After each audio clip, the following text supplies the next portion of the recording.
Your thoughts? She was dead ass wrong, and they need to put her ass under the jail. You don't shoot a man who was retreating in the back of the head. And this is anybody that's disagreeing, what would you be saying if this was a woman that got snuck into a 13-year-old boy, and she was hiding under the bed and the mama was putting her out? And somebody shot her in the back of the head. Everybody be talking about say her name. Niggas be wanting to make t-shirts with the wings on it and talking about how great of a person she was and she just made a mistake. That's what motherfuckers would be saying. The fact that people are willing to just discard and say that a 20-year-old boy deserved to be killed because he was in her house. And like Melanin said, that girl is 13. She snuck that boy in the house. That ain't the first time that she did it, and it won't be the last time. Anytime your mama tell you, if you ever bring a nigga up in here, I'm gonna kill him. I'm gonna shoot him in the head. And you do it anyway, she took a chance and gambled with that boy's life because she wanted to get some dick and she thought that she could sneak him in and get him up out of there. That ain't her first time. That 13-year-old girl ain't no virgin. She been fucking. So dude, this ain't nothing new for her. The pictures that they posted of the 13-year-old, none of them pictures are respectable. Hey! The fact that her mama is having discussions with her about this. I ain't having a discussion with my 13-year-old daughter about if she ever bring a nigga in this house. My daughter looking like, Daddy, what are you talking about? Like, wait, hold on, Brian. Brian, somebody asking you a question. They're trying to check you out there, and it sounds like it's come from either your comment section. It's one of you YouTube niggas comment section, so you gotta take him. It's one of these. You see what it say, Brian? It's on you to answer the question. 20-year-old boy, that's an adult. Yes, but like CJ said, if you look at his picture, Rodarius is a little nigga. So this ain't like some 20-year-old grown-ass, buff-ass nigga over here beating up some little 13-year-old girl box. That ain't what this is. And niggas know that 20-year-olds, 18-year-olds, 17-year-olds, if your 13-year-old is fucking, chances are somebody that's older than her is going to be fucking because she ain't been sneaking no 14-year-old boys in the house or no 13-year-old boys in the house. If she's sneaking niggas in her house, she's sneaking grown niggas in that house. That's what 13-year-old girls do. They did it when I was little. All of the girls that was older that was in the same grade as us was not fucking us. They was fucking the niggas that was older than them. They wanted the niggas that was in high school. I give you one more. I don't know if you can see that on the top of my screen. You see what it says? 20-year-old pedo. Yeah, they said a 20-year-old pedo. What do you think? Like that's what you're gonna be hearing. Yeah. Why the fuck is all of this on him? If he's a pedophile, then that means that this boy like this man. Let's say I'm gonna say he's a man. This man likes fucking prepubescent children. Y'all acting like, I hate that they did this same shit with R. Kelly. Y'all acting like 13, 14, and 15-year-old girls don't be fucking grown men or older boys, period. I don't understand why we want to conflate that when it comes to the 13-year-old girl being the one because she invited him. Where's the responsibility for that? She snuck him in the house. And I guarantee you, if they ever release the text going back and forth, you know what a 13-year-old girl who's talking with some 20-year-old dude, you know what she talking about because you know what he owned. He trying to fuck and she trying to let him. That's why she snuck him into her mama's house. I'm trying to put this up here. Hold on one second. It says, my niece was sneaking boys in my brother's house, and this is my man's son. He put $20 on it. Every time she got caught, my adult nephew would bring a gun and scare the boy. And I'm like, what the fuck are you doing? A lot of girls are doing this. What do y'all think about that? Like, we've always felt like from time infinitum, and I welcome my man Blanche, from time, and Jimmy E. Johnson came in, gave somebody $10. I don't know which one of y'all it is, so shout him out. He said, time infinitum, you get my daughter pregnant, I'm gonna put a shotgun up to your head, you better marry her. Nobody said to the woman, if my daughter gets you pregnant, I'm gonna put a shotgun up to your head and make you marry my son. When your son gets somebody pregnant, their mother comes and talks to you and say, your son got my daughter pregnant. He defiled my daughter. We never said the other way around. Blanche, why is that? Why is that? And you tell us how you saw the situation when you saw the story come out. You muted. You mute yourself. Can y'all hear me? Yes. Yeah, I think it's just a double standard. You know, I think that when it comes to women, they're placed on a different pedestal than men. You know, if a guy does, like y'all mentioned, the age from 13 to 20, everybody's going to just make him out to be the bad guy, but she's not the bad guy. She's not the bad guy. And I'm like, if it's illegal, it should be illegal for both. If it's a crime committed, it should be a crime for both, because juveniles can be charged as adults. So I don't know why when this happens, we only just pick one side, like she doesn't have any kind of agency.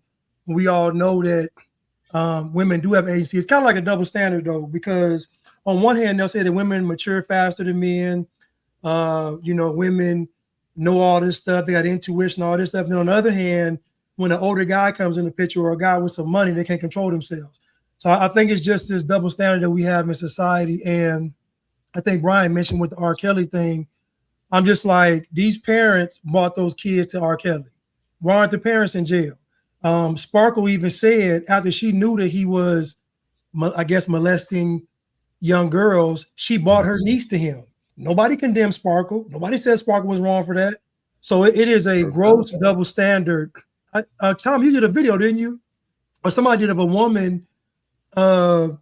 She was saying she took her son to school and her son wanted to drop her off down the street because, you know, his friend said she looked good. But keep in mind, he's in high school. This woman is happy that some high schools are looking at her in a sexual way. If that was a man, if a man said my daughter's friends like me, he would be the worst man on the planet. This woman is making videos on social media and nobody's saying a word. So it is a gross double standard. So my question, well, I would say he is a pedo, but she didn't know that. So if a 16 fucks a 13-year-old, is it still considered pedophilia? It's not, right? I want to just, and I know I'm playing word semantics. You think a 20-year-old having sex with a 13-year-old is a pedophile? Just want to make sure. What's the correct word, Tommy? Well, it would be called a hebephile. Hebephile. Yes, he's just being with someone that's underage because she's still as like the pedophile is somebody that wants somebody prepubescent. He likes them when they don't have grass on the field. He like going out there and playing baseball when there's no grass anywhere out there. He don't want nothing. Just want a ball field and dirt. That's him. The difference is the 20-year-old, and I don't mean to, and that's why I'm gonna say it as much as I can, and y'all can judge it as you will. That 20-year-old, like y'all said, the way he looked versus that 13-year-old and the way she looked. If y'all think about it, I would say, I remember having a discussion with my girl. I said, we'd be the same age difference as they were. Now we're adults now, and I get it. And nobody thinks a thing about it. Like nobody think I got me a young tender because she's 7, almost 8 years younger than me. Nobody says, got you a young tender, don't you? Nobody says that. But it's the same age, and you're saying he's a pedo. But I always looked at it as there's not that much difference in mentality between them. And the law is just this new thing that we're saying they shouldn't. I'm not saying they should out there. The biggest thing to me is the mother should have been tending to her daughter. Yeah, I agree with that. But I wouldn't call him a pedo, CJ. But I will say this, Tommy, I'll give y'all pushback on this. We know when we was coming up that if we went over these girls' house, we was going at our risk. That we could get caught, the father could catch us, the mama could. So but you didn't think you was going to get killed. You didn't think you were going to die. Shit. And you get your ass whooped. But you didn't think. Shit, you never knew. Shit. Okay, I got caught in a white bitch house, and the white people didn't kill me. Yeah. And I don't even know how they saw me. They must have used like they couldn't miss you. Oh, no, but I'm saying it was dark, so I thought they must have used like the sonic Sonic Vision or something. Maybe they They said a use word. sonar. Yeah, maybe. I don't know because it's infrared. like Yeah, that. So they saw me, but the white people didn't kill me. And you got to remember, ladies and gentlemen, this is the 90s. Yeah. And we knew that there was a risk. I'm with CJ. We never thought we would die. We just thought we'd get in trouble. Exactly. We go ahead. Sorry, no, go ahead. So we thought that there was a risk with that. But the thing is, if there was because here's the thing, if you're taking someone's life, that means that there is some level of threat or imminent danger. Right. Why not call the police if you want to get him? You had every right and every opportunity to. If you want to get him, you could have called the police. You got a description of this dude. You can prove that he was in the house. Your 13-year-old daughter is there. Why are you going to go that far? It's because she's been telling herself that all this time. And just like the daughter said, people don't realize that when you speak that mentality into your life like that, you just keep saying it. When that opportunity presents itself, there's a really, really good chance that you're gonna fucking do it. That dude was gone. And they said it could have been like a four. Like, here's what like people are missing. And y'all can discuss this part. People are missing that from what the daughter said she said. It wouldn't have mattered if the boy was 13 that she found, 12 that she found. She said the next boy I find. That's what I'm saying. Which means there's multiple. That means it's happened. Yeah. So how can we even call him a PDF anything when she's acting grown? Aren't you supposed to be attracted to innocence? What the fuck is innocent about the teeny bopper? I mean, I think it's to my point that she didn't know if he was 20 years old or not. She didn't care. Wait, who didn't know? Whoever would have been in there would have been dead. A dead 17-year-old. Go ahead, sorry. No, she was asking you, CJ, which one were you saying when you said she? Were you talking about the daughter or the mom didn't know? The mom didn't know. The mom didn't know that the man was 20. She just thought it was a boy in her house. I'm assuming she didn't know. I don't know if she knew. Did the girl know he was 20? Oh, y'all see, the mother knew about what is this? I'm saying the mother did. Died for 2 years. The mother's friend is saying, "Oh, if you have a link to any of this, please drop it in the chat." Yeah, well, someone else in my chat room said, I actually like that we can all say, hey, somebody in my chat room. I kind of like that. But somebody else in my chat room said that he was helping pay bills. He was No. Oh no! But he did know. He did know. Don't tell me that. No way. I gotta get water. Don't tell me that. Man, she just wanted to kill something, man. Man, exactly. I was just about to say, because that's really good. Yeah. If she knew this boy, she's wanted to kill something. Really gonna just that thing's a killer. She wanted to catch it, and I saw it.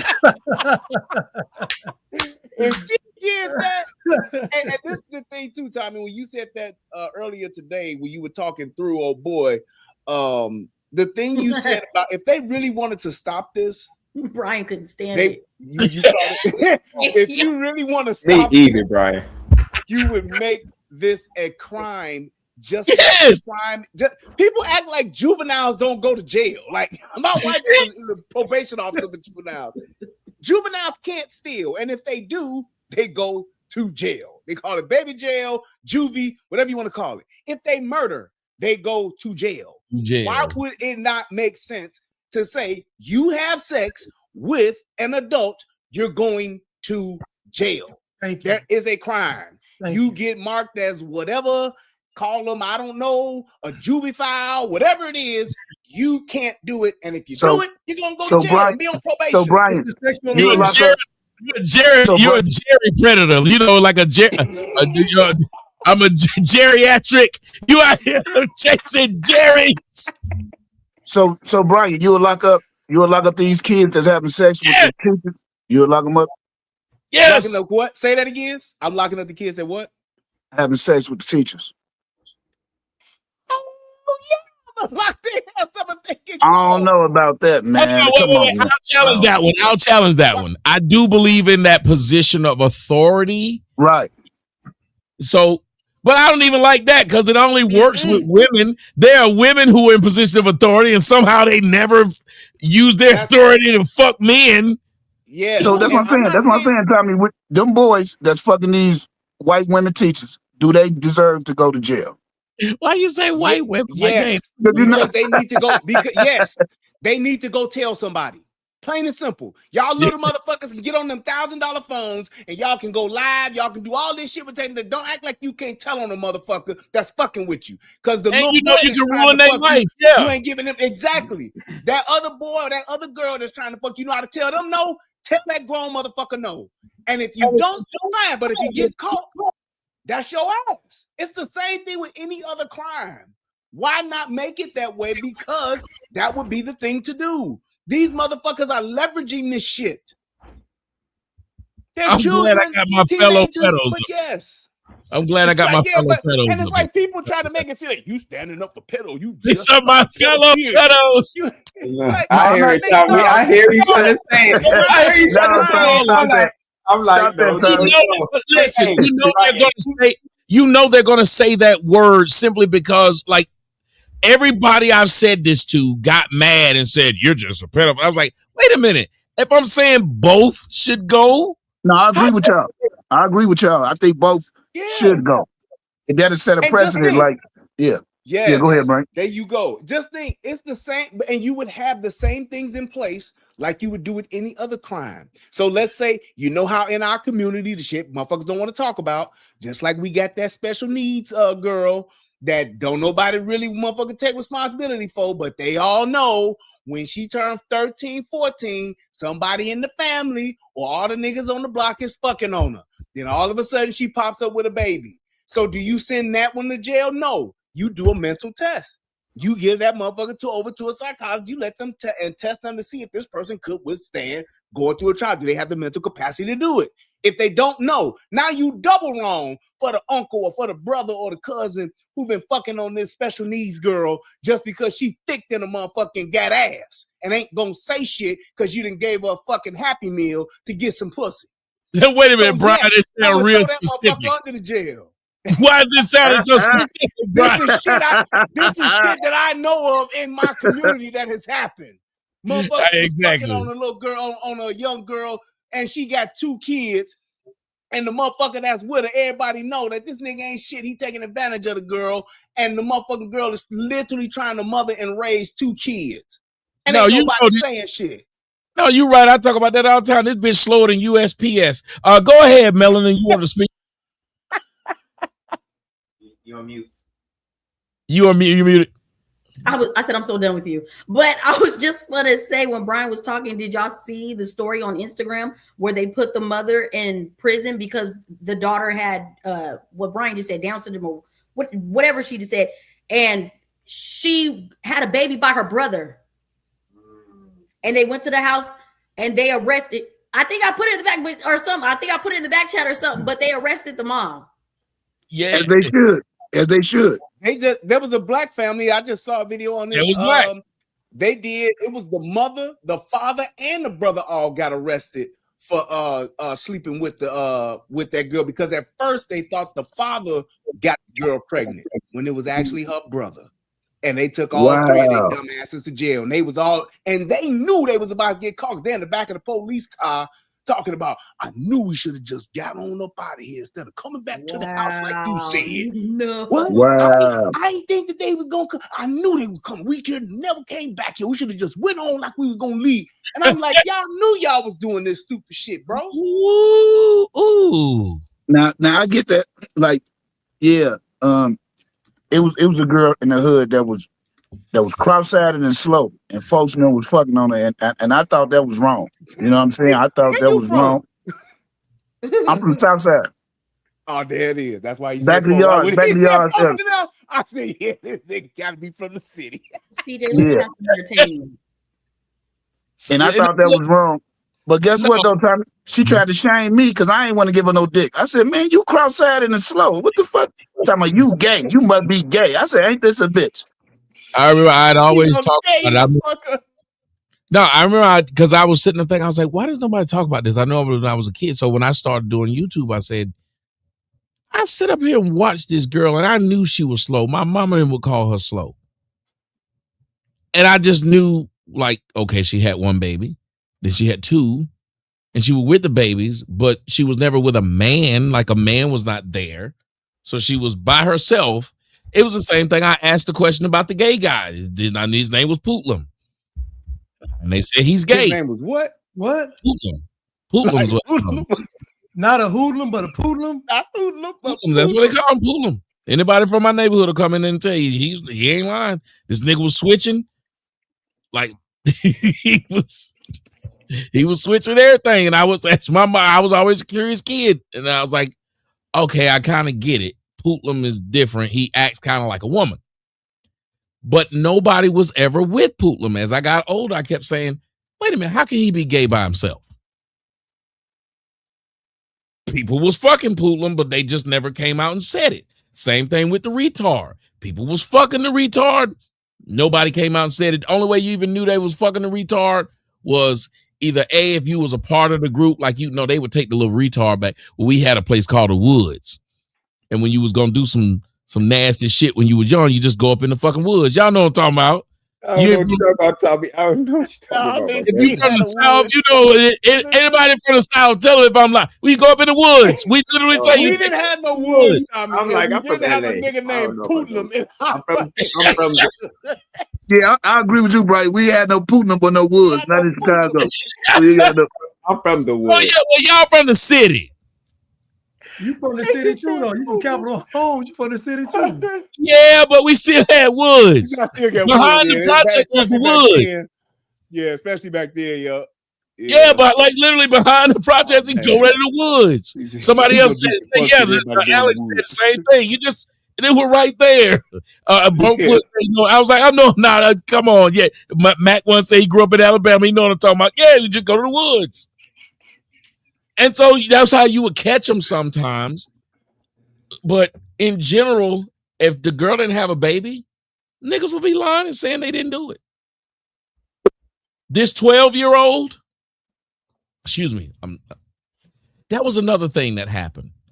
She's not 12, she's 13, but people kept lowering her age to 12 for some reason. They kept saying he's sleeping with a 12-year-old. I'm like, I read the story. She wasn't 12. Why do y'all keep saying this? It sounds worse to say 12. Yes, yep, that's it right there. They're trying to make it worse. They got to demonize this boy and villainize him so that they can get her off so she won't go to jail. Now, I do. This dude seems like he's the worst nigga in the world. I do agree with Tommy. It ain't no accountability on the little girl, because we all went to high school, right? They did not want us at our age, right? Remember all the D-boys, all them coming up with their little cutlass and all that shit, picking them up and all that. Remember that? Yeah. Ain't nobody talking about that. Oh, my bad, man. Go ahead. Because if it was, as I said, they would have quickly ran Keith Sweat out of town when he said, you may be young, you're ready. They would have quickly ran BBD out of town when they said backstage underage adolescent, how you doing? Nobody said a word. If it was that offensive, nobody said a word. My aunt had her first child at 13. No one went to jail. That's all I'm saying, man. And all I'm saying, we're not saying that this is right. But we're just saying that this is happening and there's no condemnation when it's happening. And it's happening in y'all families. And y'all know this. It's happening on y'all blocks. It's happening at your family reunions where y'all all know what done happened and what's taking place. And ain't nobody saying nothing about it at that point. But because you see some shit on a feed somewhere or you see some shit on Reddit, now it's the worst thing ever. And we want to string this nigga up by his thumbs and set him aflame. That's crazy. Oh, Brian, I'm going to throw this out there to y'all. Super Saiyan Onyx says, had a woman the other day told me that she views older men who date women in their 20s as pedos because women in their 20s are still babies. Well, that boy was in his 20s. How come he ain't no baby? Ain't no baby, right. Come on now. Right. They say that. He was in his 20s. He just hit 20. On top of the fact that don't it take longer for men to mature? That's what they've been lying and saying. Not really melanin, but that's what they see what she's saying. She's saying that's what they say. Yeah, I'm not. I don't feel that way. But that's women's favorite line. Yep. The girl know he was 20 though. Did he know he was 20? Man, look, I had a girl when I was 16 told me I wasn't mature enough. and she left me for a 20-year-old because I ain't had no car to take her on the prom. Ain't that some shit? Broke my heart, man. Had to have a car. I feel your pain, bro. Had to have a car if you wanted to talk. The upper echelon of girls that you wanted to talk to when we was young, you had to have a car. What's crazy is they always telling us how immature we are. How we so immature, and y'all so look mature. At the decisions but they when make. y'all get with an older man, y'all CJ, suddenly become immature. CJ, can I push back on one thing? A man has never had to have anything but be himself. See, I hate when we do this. Like, you didn't have to have a car. Look at it now. Women will buy a man a PS5 and want him to be home as long as he's not cheating on her. She'll take care of him. That's been since the beginning of time. All you had to have was a man. But how old this bitch is, though? Hold up, but Tommy, and you know this better than anybody. All you had to have was a mouthpiece. Not when I was young, brother. I'm talking when I was in high school, they didn't want us, brother. When we was the same age. And guess what? Then you might have been a weird nigga in high school. Oh, now I'm weird. Bullshit. Bullshit. I'm sorry. Hey, look, I've always been a look. I was a street nigga, a nerd, and an athlete. And guess what?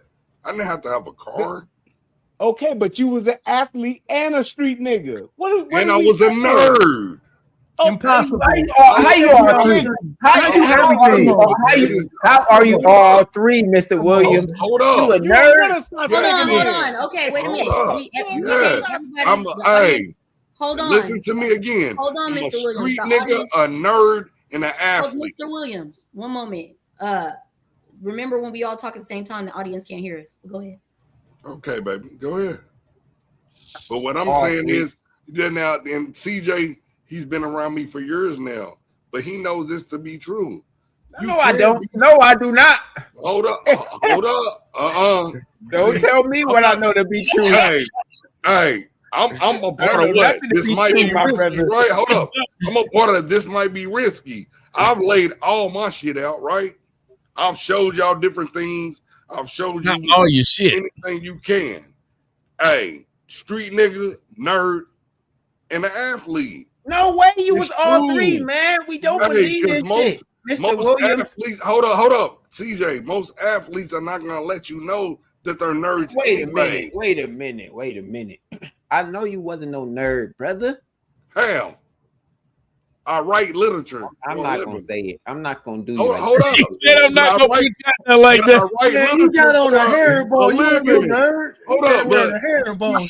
With CJ, I write literature for a reason. Look, even now, you see nigga, just because you wrote some rap songs don't mean they literature. Nah, I'm talking about spoken word. I'm talking about spoken word. Nerd Tommy, he is not no nerd. I speak for the nerds right now. He is not no nerd. Spoken word poetry. I've opened up for plenty of comics and everybody. Y'all know. Yeah, but you're a nerd. But I write. That doesn't sound like a nerd, sir. I'm trying to be funny, but that's not a different nerd. Play with this. I write. See, that's the difference. Because you got to read to write, correct? You have to. Just because you can read didn't make you a nerd. Where the fuck were you from? The Galapagos Ghost Islands. I'm from. You was the only nigga the villains could read. No, for what? Hey, Tommy. What do you think, Tommy? Like, what is he talking about? The question would be, what makes a person a nerd, though? What will make a person a nerd? You know, I come from where Muhammad Ali come from. But okay, but just because you smart, just because you smart, hey, you smart and you right. He didn't even say smart. He didn't even say smart. He said he could read.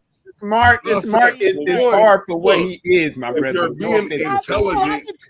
If you're being intelligent with how you move, no matter what it is, with women or how you maneuver in this world, bruh, you have literature. William, women are attracted to presentation.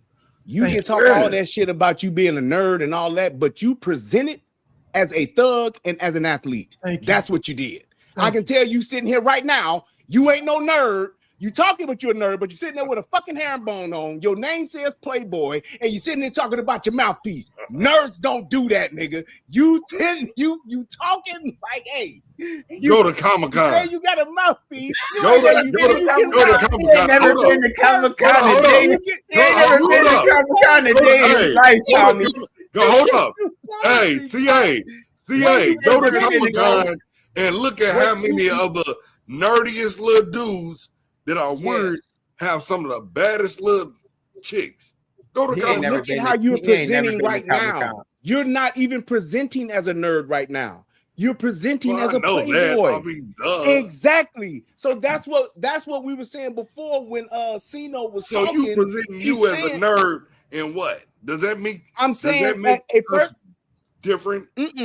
No, you have the ability to code switch and you have the ability to display certain aspects of who you are.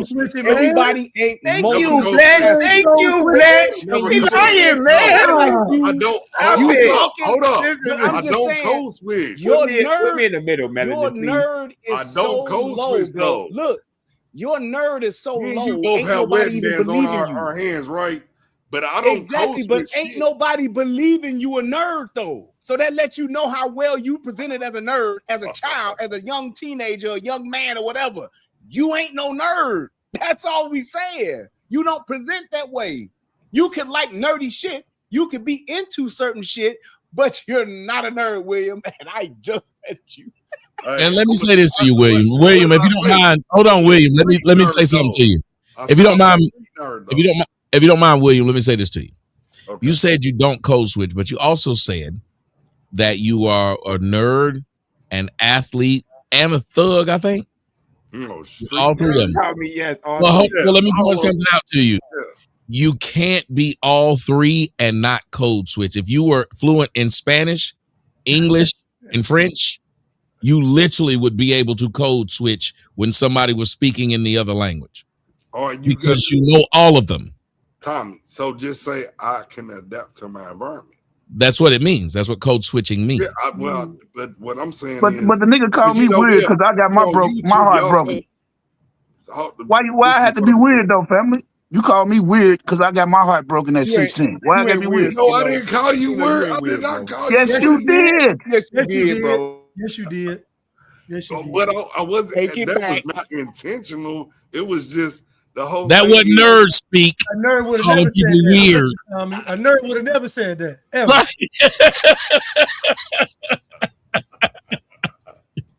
Hey, that is. You got it, man.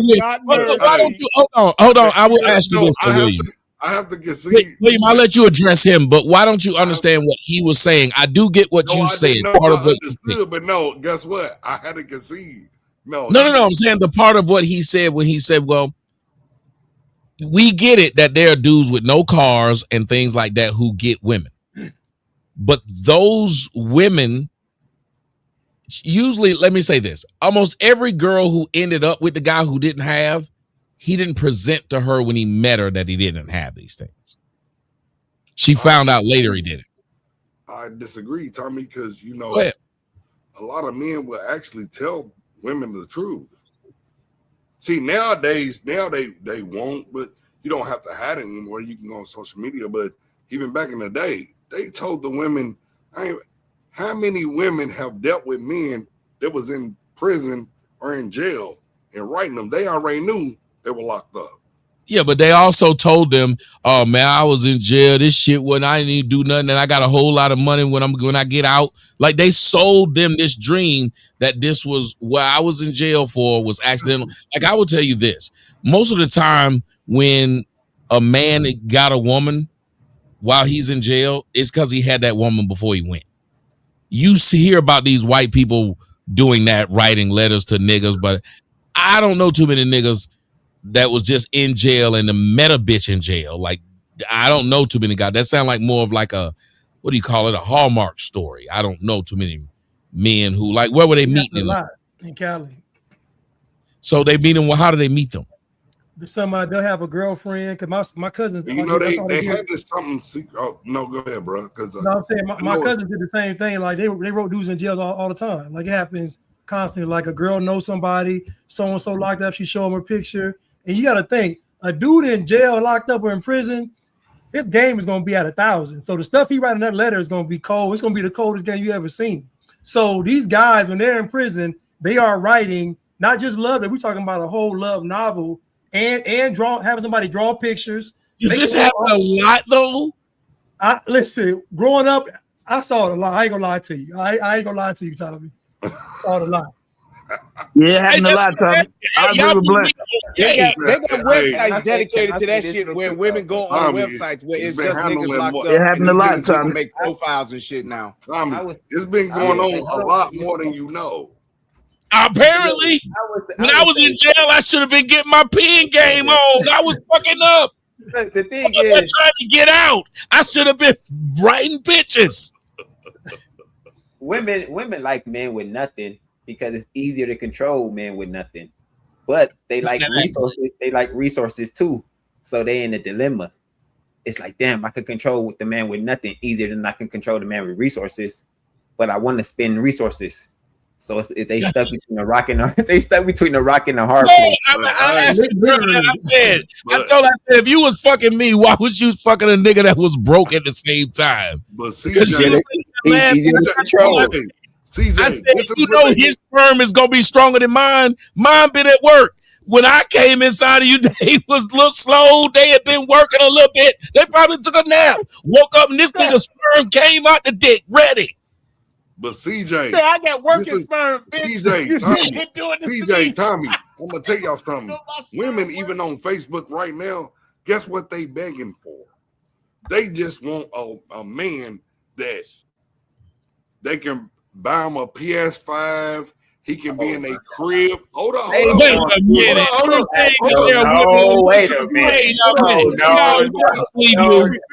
Let me finish. I don't believe you. No, he's lying. They don't want him to cheat on her or beat on her. And they're gonna take so they're saying to men, hey, come be with me. I got a PS5 and everything. You can just sit on the couch. He's just saying shit. He's just saying things. Real. That's not how it goes, Mr. Williams. It is real. You can actually go to Facebook, Walmart. You can actually go to Walmart and buy a domesticated nigga kit, and it does come with a PS5. I'm saying they don't want no good man. Hold on. Let Brian land, please. I said you can actually go to Walmart and you can get a domesticated nigga kit. It comes with a PS5, flip flops, some gym shorts. Jehovah. Hey, CA, now it's Crocs. No, it ain't flip flops. It's Crocs. So Crocs. There you go. I don't believe you. I've been out of the game too long. Y'all telling me some stuff I don't know. It happens. They're not promoting this like that. I've been seeing it. Wow. I've been married for 7 months, y'all. 7 months. Congratulations. How old are you? Well, congratulations for fucking up your life. What made you do this desperate act? I'm 50. That's why. That's what made him do it. I just turned 50. Groundhog Day. That's my birthday. This is my 3rd marriage. Damn. But you like disappointment. He don't learn. But I told you he wasn't no nerd. I told y'all he wasn't smart. CJ knows one thing. Hey, what you say, CJ? He ain't smart, CJ. He has some battles with my wife, but I'm gonna tell you this one thing. This woman right here, greatest thing I've ever had, ever done. She's helping me raise my niece. I've been raising her for 12 years. Hey, my wife is the shit, like for real. I've been raising my child for 12 years. And my wife, she ain't give a shit about that. And guess what she did? Hey, that's how she got you? She bought you a PS5? Fuck no. No. Nigga, I got a PS3 and an Xbox 360, nigga. No, that's what I got. Why you got so why? I'm old, nigga. I don't care about that shit. Don't y'all don't cut him off though, because I do want to hear him. Listen, we have been called like, the He-Man haters group, like we just sit around just hating on bitches. And it's true. But if we got somebody that said,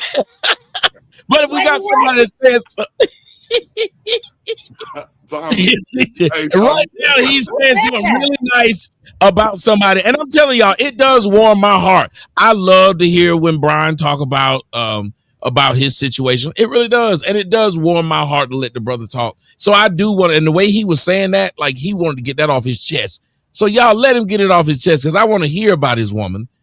So I'll know what house I'm trying to ruin when I go and visit.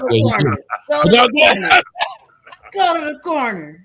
Tommy, you know, you and I have been on This Might Be Risky with hemp and everything, and we've had some great conversations. Like, yes, sir.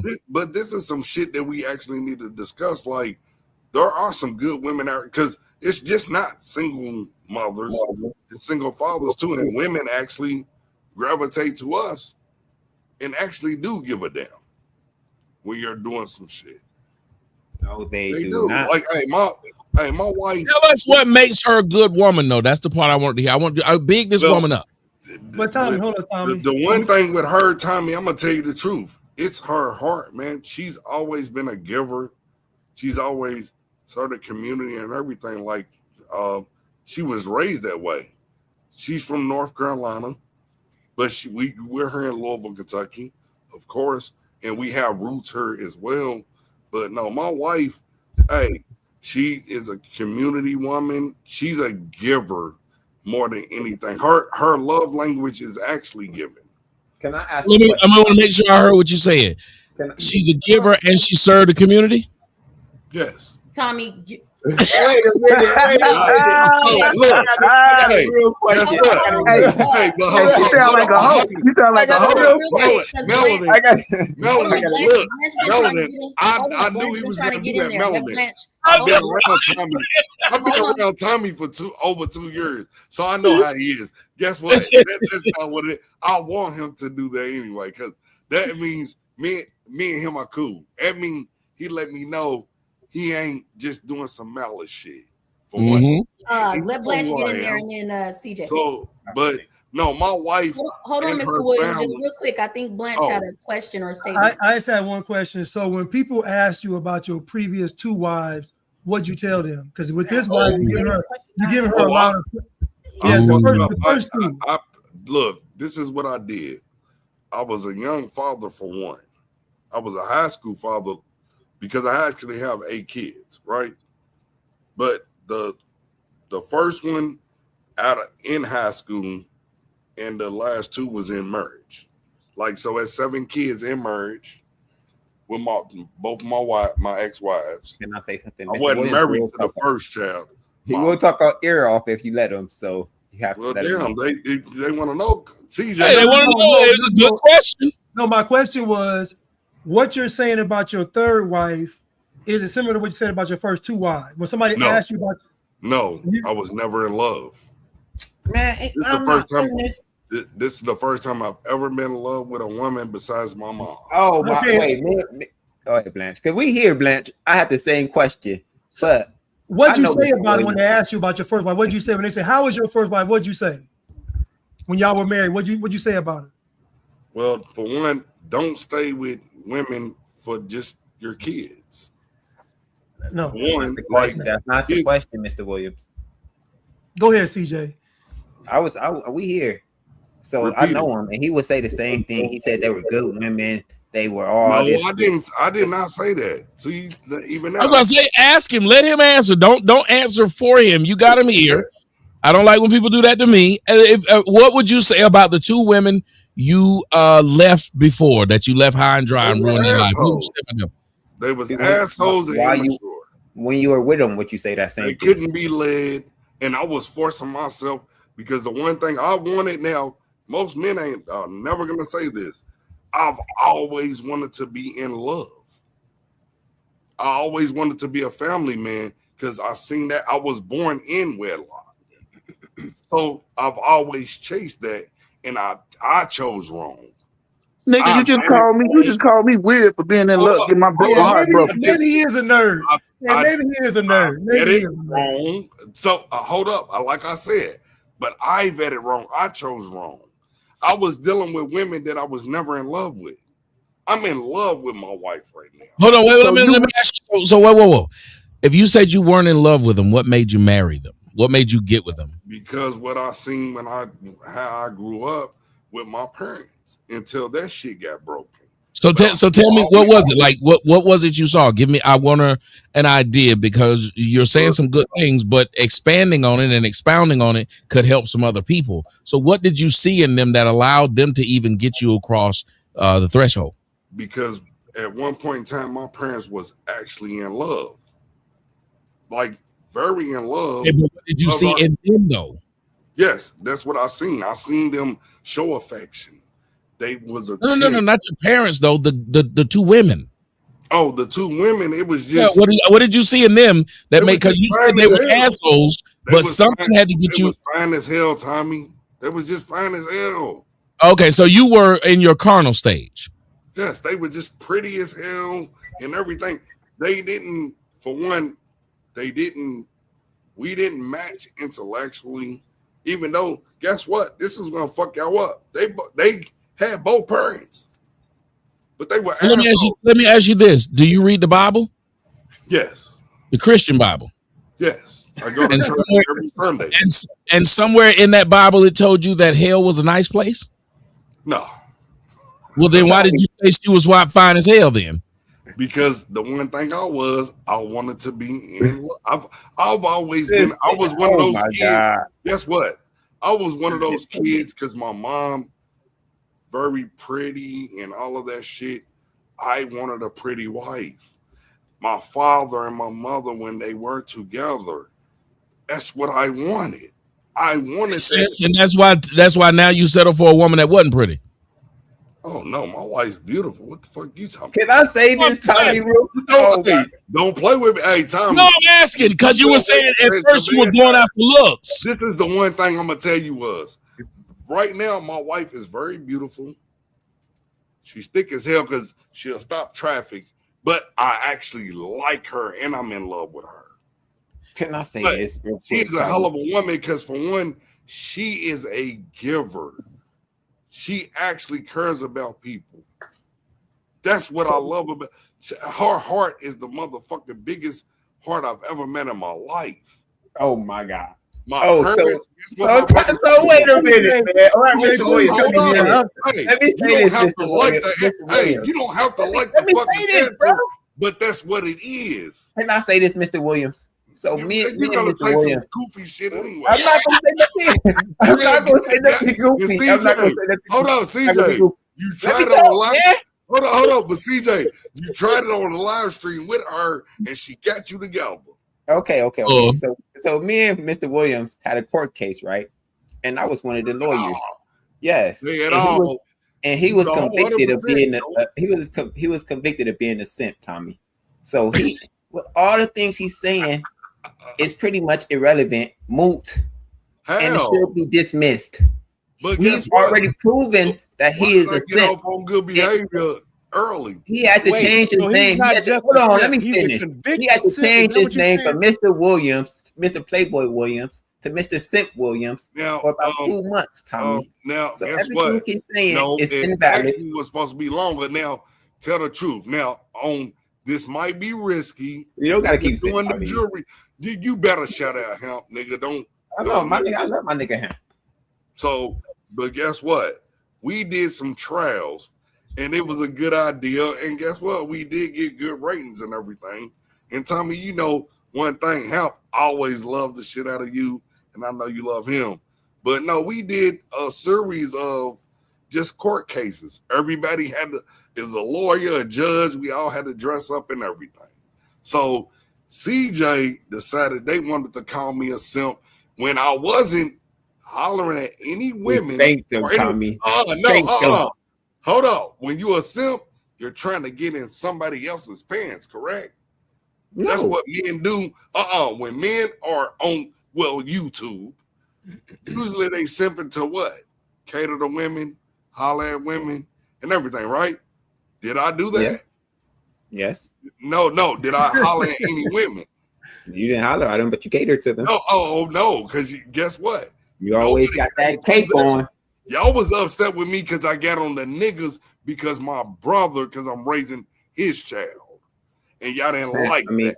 Tommy, so he got on men's ass. Earlier, you were on a stream a little bit ago, and I think you were. You can correct me if I'm wrong, but it sounded like you were saying that men shouldn't care about like who women are laying with. No, I've never said that, Melanie. Okay, I might have to go watch it in the back, but I thought you were. What show are you telling me? No, if you tell me the show, I'll tell you the truth. I don't lie, baby. Like I really don't. The last stream you were just on, but I may have heard talking about Rogue City shit. Yeah, but it sounded like you were. No, we were talking about pleasing our women in a sexual way, Melanie. No, that's no. You can explain. No, that's what I'm saying. Like we was talking about pleasing a woman. A man should please a woman in a certain way, sexually. That wasn't no man-woman shit. Now, if you want to do any podcast with us, but this might be risky, I promise you, I don't play that shit. I hold men and women accountable. Cat, dog, everybody. No, he do not. He hold men accountable, and he always got to. I do hold them. Women. Hey, we supposed to be the leaders, right? I mean, we say it, but the women are really leading shit. So but if a nigga ain't in his child's life, and forgive me, y'all, I'm gonna say, if a black man is not in his child's life, hell yeah, I'm on it. Okay, that what was one of the topics we were going to be talking about. So, well, that's a great way for us to get into it. And you're on that side, so I'm gonna let you go with that. You said if a man's not in his child's life, then what? My whole thing is you can only use the excuse that the baby mama or what have you. If you're not going to court and you're not really truly, my whole thing is, Tommy, I'm going to just put it this way. Men complain on YouTube and everything, but if you're not willing to change your lifestyle to have your child 24/7, then I don't want to hear an excuse. No, I still want to know, how do you feel about them, the man who's not taking care of you? You said these men are, but you never can't stand them because I'm raising my brother's child. I've been raising her for 12 years. Now tell me, why can't you stand them? Because you're irresponsible. You out here partying and shit, but you won't even contribute. And but you're saying they're partying. You're adding something to them. When you're adding something to them, you don't know if they're partying. They could be out there. Brother, I'm gonna say this one thing: when it's your brother and you truly love them, you're not trying to take them to child support. You're not trying to do that. You hope they get themselves together at least. And I'm saying, not even just get yourself together. That's how I view my shit with my brother. Get yourself together. I don't want shit from you because you've never done it. I get it, but we're trying to stay. I'm trying to stay a bit focused. Okay, so you were telling me, you said you have a problem with them because they out here partying, and I'm saying, so every guy who doesn't take care of his child, or the vast majority of them, not every. So the vast majority of them, they're out in the club. They just don't take care of the kid. I can't even say majority when you're talking about the club now, because you trying to put me in a hole right now. Well, no, I was just going by what you said. That's why I was saying, do you want to stick with that? You said they're partying. Let me correct this right here. Okay. We know that there are a lot of men that love their kids or what have you, but let's be real. Are you willing to give up and sacrifice your lifestyle to have a child in your home? And if they're not, then you view them as what? That's the part I'm trying to get to. I just don't want to hear them complain. How you view them? Huh? You're a punk ass nigga then. There we go. That's okay. So he's a punk ass nigga. Let me ask you. Wanted me to do that. Well, no, what I just wanted. Well, I wanted you to call because you said this is what I think, but then hold me. But Tommy, look, we know that a lot of men actually do love their kids, but at the same time, if you really love them, have your name on the birth certificate. You don't have to have many struggles. Now we have laws where we actually have more laws now where they actually siding with us men. You just have to. Well, you said if they love them, they put their name on the birth certificate. They were just born at that point. I don't know if I love this motherfucker or not. It could be Jeffrey Dahmer. You know what, Tommy? No, you can't. No, I get where you coming from, Tommy. I'm talking about. Look, I'm talking about the birth certificate when this little nigga turns 17. At least I'll have an idea what he might be. So, Tommy, but we're talking about the men that be on YouTube that complain about, oh, if I do this, I'm talking about the men that actually complain, but you didn't put in 100% to get your child. You know, on YouTube. What are their complaints? What are the usual complaints? Men can raise kids better than women. That's what. Yeah, okay, so what are your complaints that you normally hear these men saying? The same shit. Oh, they're gonna. I can't get custody, or they won't let me see them, or whatever. But did you go to court? Well, they would have had to do. Child support. Well, they would have had to. They said they child can't get custody, wouldn't they? Hold up, Tommy, but child support and family court is two different things.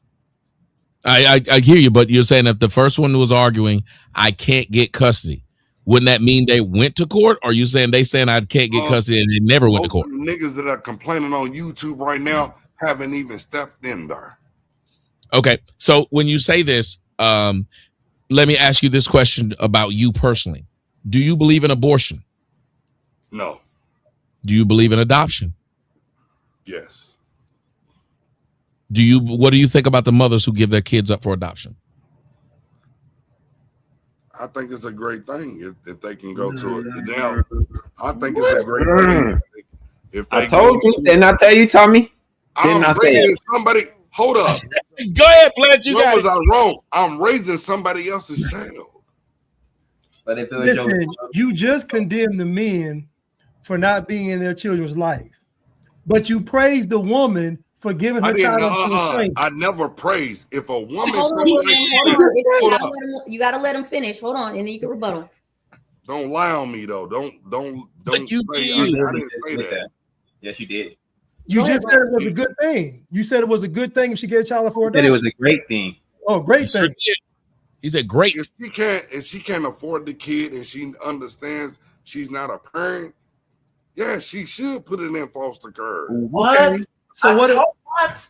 So what about the guy? So you want a woman to have a kid that she doesn't want to kill her out? Like, listen, so what about the guy who knows he can't afford the child? He's not a good father. What about him? He knows he's not an adequate father. He's choosing to stay away. Why don't he get the same grace?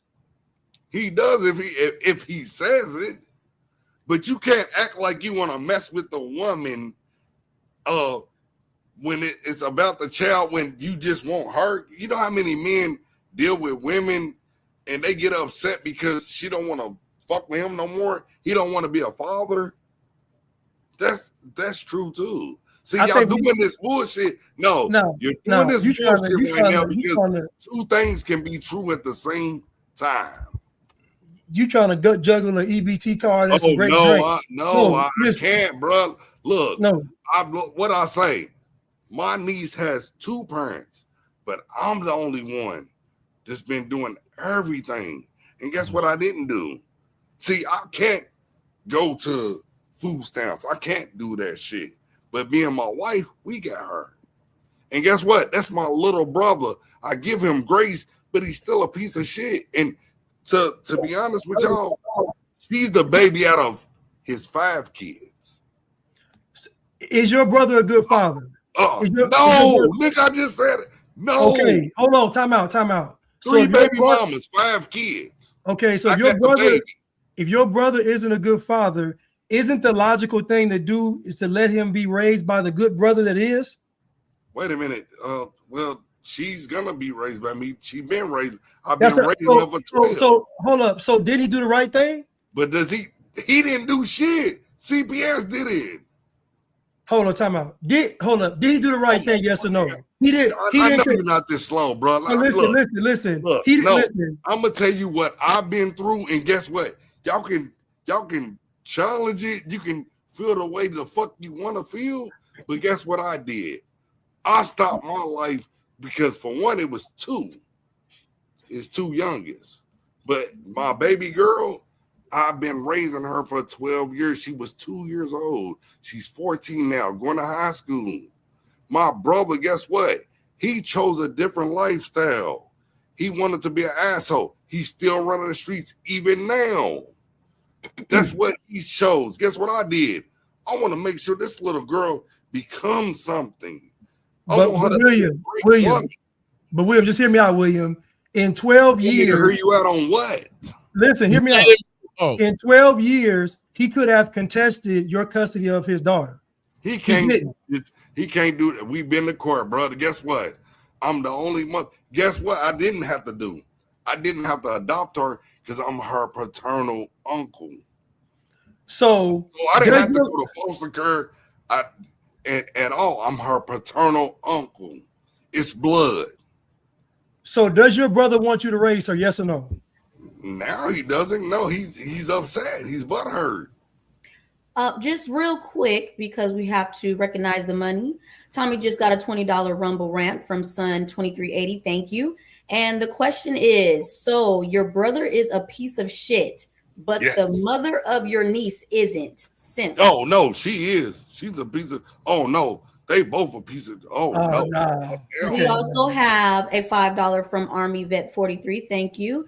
This man William is a female apologist. He'll give women a pass based off his personal history. Thank you for showing the Rumble Bats love. Please remember to hit Tommy's Cash App as well. How am I a woman apologist? Because you done spent a whole hour talking about your brother and not the mother of the. Hold on, has the mother been? I'm so sorry. I'm so sorry. Wait. We got $400 in the building in the Rumble Rants. Okay, what's up, Tommy? A little something for the show. Kendall reacts. We definitely appreciate the love. He's back. Now the field got a match. You know I love you. Hey, Tommy. Hey. You know I love you, CJ. I love you, but so because hey, Blanche whooping your ass right now in this ring. He's slowly walking you down. He is. He asked you. Let's set it back up. Okay, hold on. Wait 1 second. Let's reset it. Let's just reset it. Okay. What he asked you was specific at one point. He said, your brother doesn't seem to be contesting at this point. Not that he can't or that he broke, whatever it is. He's not contesting you being the parent currently. Yes or no? He has. You can go back in there, Blanche. Hey, Tommy, but I'm gonna tell you something. You know, when people are unhappy and they miserable, they'll try to call CPS on you and all of the. See, that's the things that we're not discussing. It's the extra shit. People feel some type of way when they, you know how many times CPS been called, but yet and still, my niece has every fucking thing she ever needs. But guess what my family do? They pick, and now we're gonna do parents and family picking sides. So he's trying. So are you saying he is trying to get the child back? No, he can't get the child. Tommy, that's what I'm saying. He can't get the child ever. So look, I might not be able to get my ex back, but if my ex was like, but he still called, I can't get it back. But if I'm still calling, let's do this. My brother is a woman beater. He's beat all his kids. He's done all of that bullshit. That's what he is. Okay, okay. So that means if he's all this, what is he doing? Of a kid and you're a woman beater? No, why won't you let people finish when they ask you something we don't know? We're asking you questions that we don't know. No, I'm saying, but what was I gonna ask you? Well, y'all was assuming that it was just he was trying to get the child. He was going. I wasn't assuming. I did not make that assumption at all. I don't think Blanche did. Every time we try to ask you the direct part of that, you will go to something else, like you have a lot of anger towards him. I'm not telling you shouldn't. Okay, but I'm not telling you shouldn't. But I'm not him. So it's kind of like why it is horrible for 911 operators to talk to black folks, because the 911 operator didn't shoot your family member, didn't burn your house, and all they trying to do is ask you. I know you would. No, I'm saying, but all they're trying to do is ask you, can you tell me the address? Man, motherfucker. No. Because Tommy, You know what? Well, I'm saying I'm just trying to ask you questions, for 15 years. So I know. So I'm trying to ask you questions that are pertinent. Okay, so you feel like I that's just pertinent? I don't know. What question was I going to ask you? Guess what? Y'all can actually ask me every like. What was you supposed to say right there? What were you? Wait a minute. What were you supposed to say? Oh my god! Oh my god! Sir. What were you supposed to say right there when I said, "What question was I going to ask you?" What should you have said? I should have said, "I don't know." See, but you wouldn't. Now, why wouldn't you do that? In order to further along the conversation, because we have 787 people watching here. We have 306 watching. We got 1,000, and I ain't even put it on Twitter. Tommy, you don't have to teach me about this, but don't send a little goofy nigga to put me. But what I'm asking you, why is it? Yeah. He's talking about me. Hold on. Okay. So let me. Okay. So let me. So now we can talk. Listen. Now we can just talk. Okay. So listen. Let me ask you a question. I'm glad you said that. That was fun because Tommy likes to do that. Yeah. But no, now you ask me the questions that you really want to know about my child's William, situation. one moment. Let him Wait, you gotta let this nigga ask. So when was the last time her mother saw her?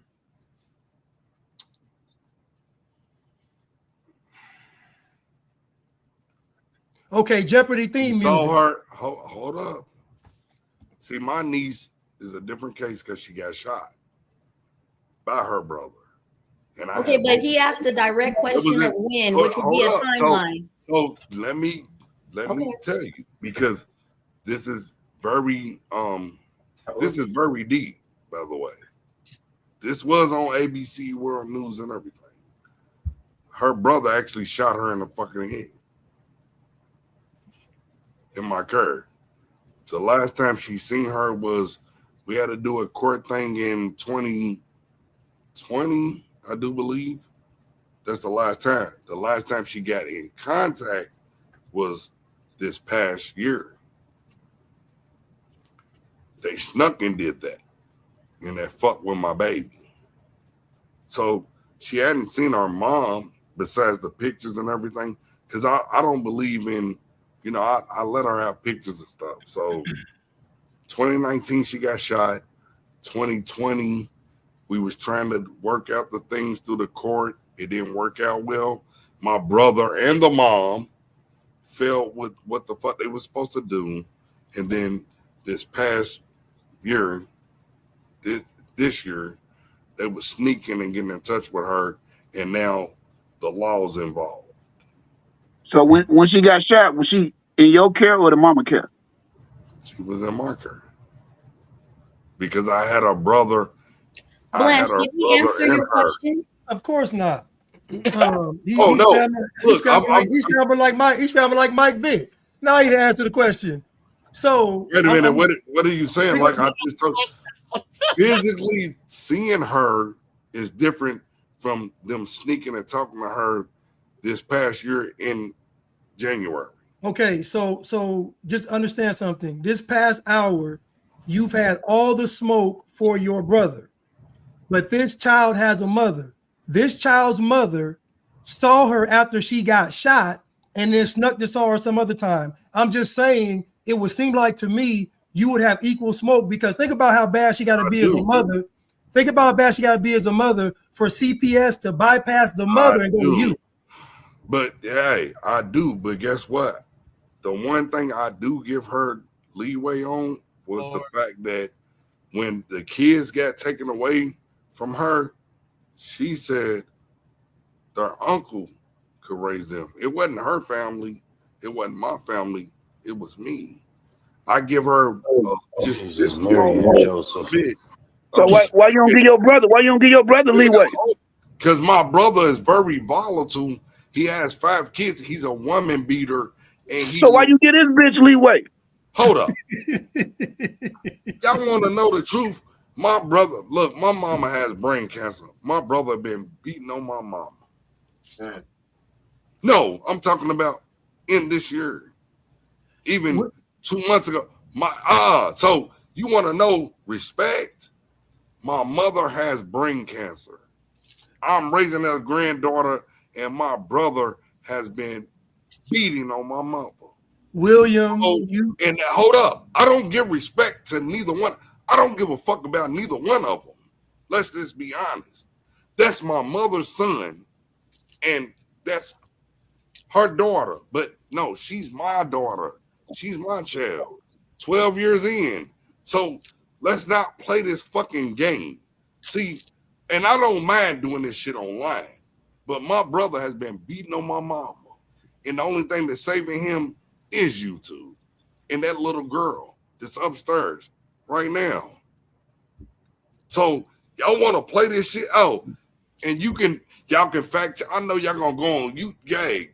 No, we're not. We're not. On Facebook and everything. Hey, I don't. No, we're not. We just want the answer. Bro, this nigga done talked about everything but the Iran-Contra here. Hold up. God damn. The mother of this baby will never get. He running. Listen, William. I don't respect them evenly now because the one thing they do, I don't. Like, hey, y'all can feel some type of fucking way. But I'm raising somebody else's kid. Don't tell me how to feel about who did what.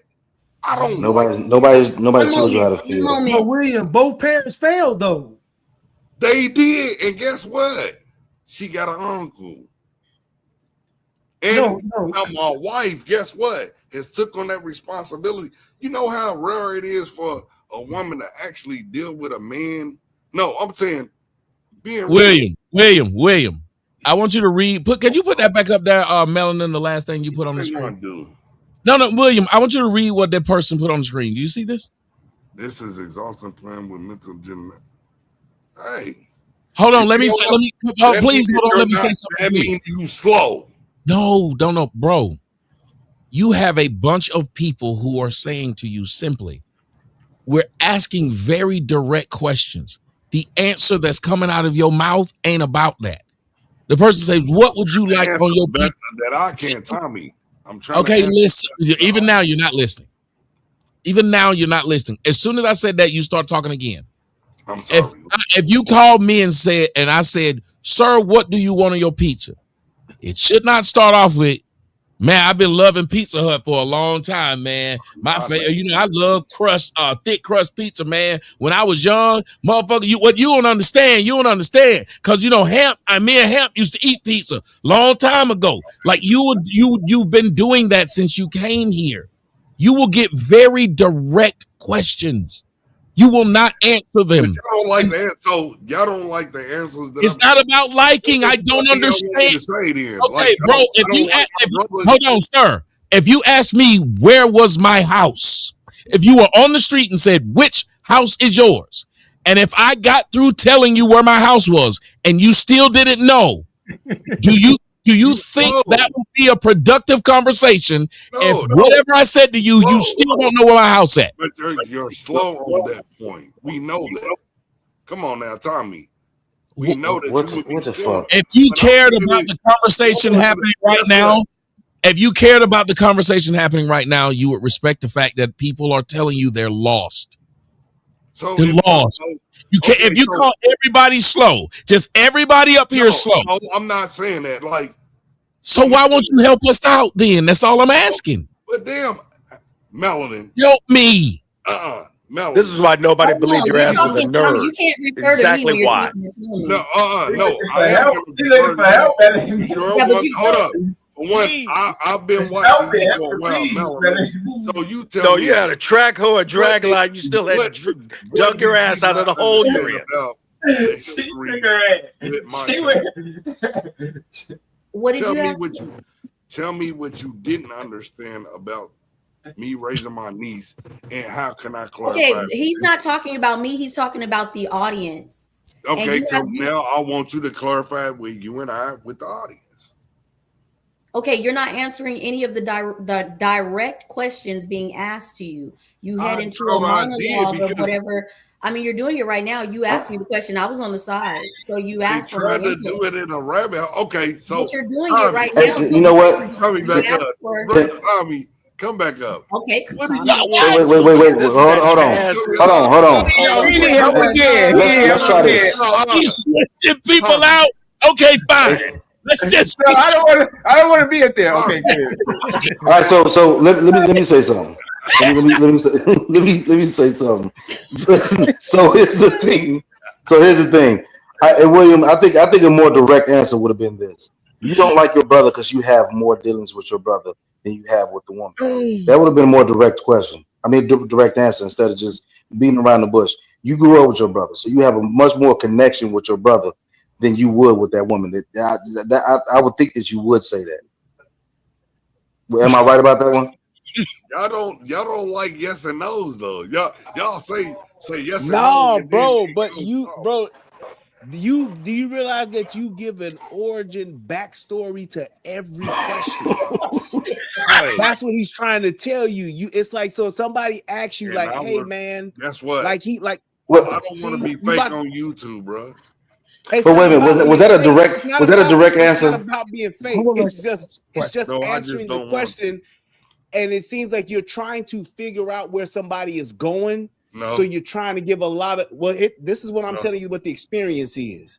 You give a lot of meaningless context and you give a lot of information without actually hearing what somebody's asking you, because it seems like you're trying to figure out where they're getting to and you're trying to beat them to it, or you're trying to give them so much information and they just asking you a simple question and you start out with a backstory. Just watch the next time somebody asks you a question and just let me know if you give a direct answer or not. Hey, I'm willing to learn. Jason has actually been waiting patiently in the back. Thank you, Jason, for your patience. Go ahead and ask the question that you want to ask. Okay, now this might sting a little bit, but I'm basically going to put the blame. I'm sorry that your mother go through what she's going through. Terribly sorry for what's going on with your mother as far as health conditions. But when are we going to start blaming the parents for these adults, that how they turn out? I mean, that boy didn't come out the womb being the way he was. It had to be some type of trauma, mental and emotional support that most parents don't even give children when they're children. They worry about the bare minimum, food, clothes, and shelter, but they don't worry about the mental and emotional support of the child. So are you going to sit there and not ask yourself that question of, where did my mother go wrong? That my brother turned out to be a terrible father?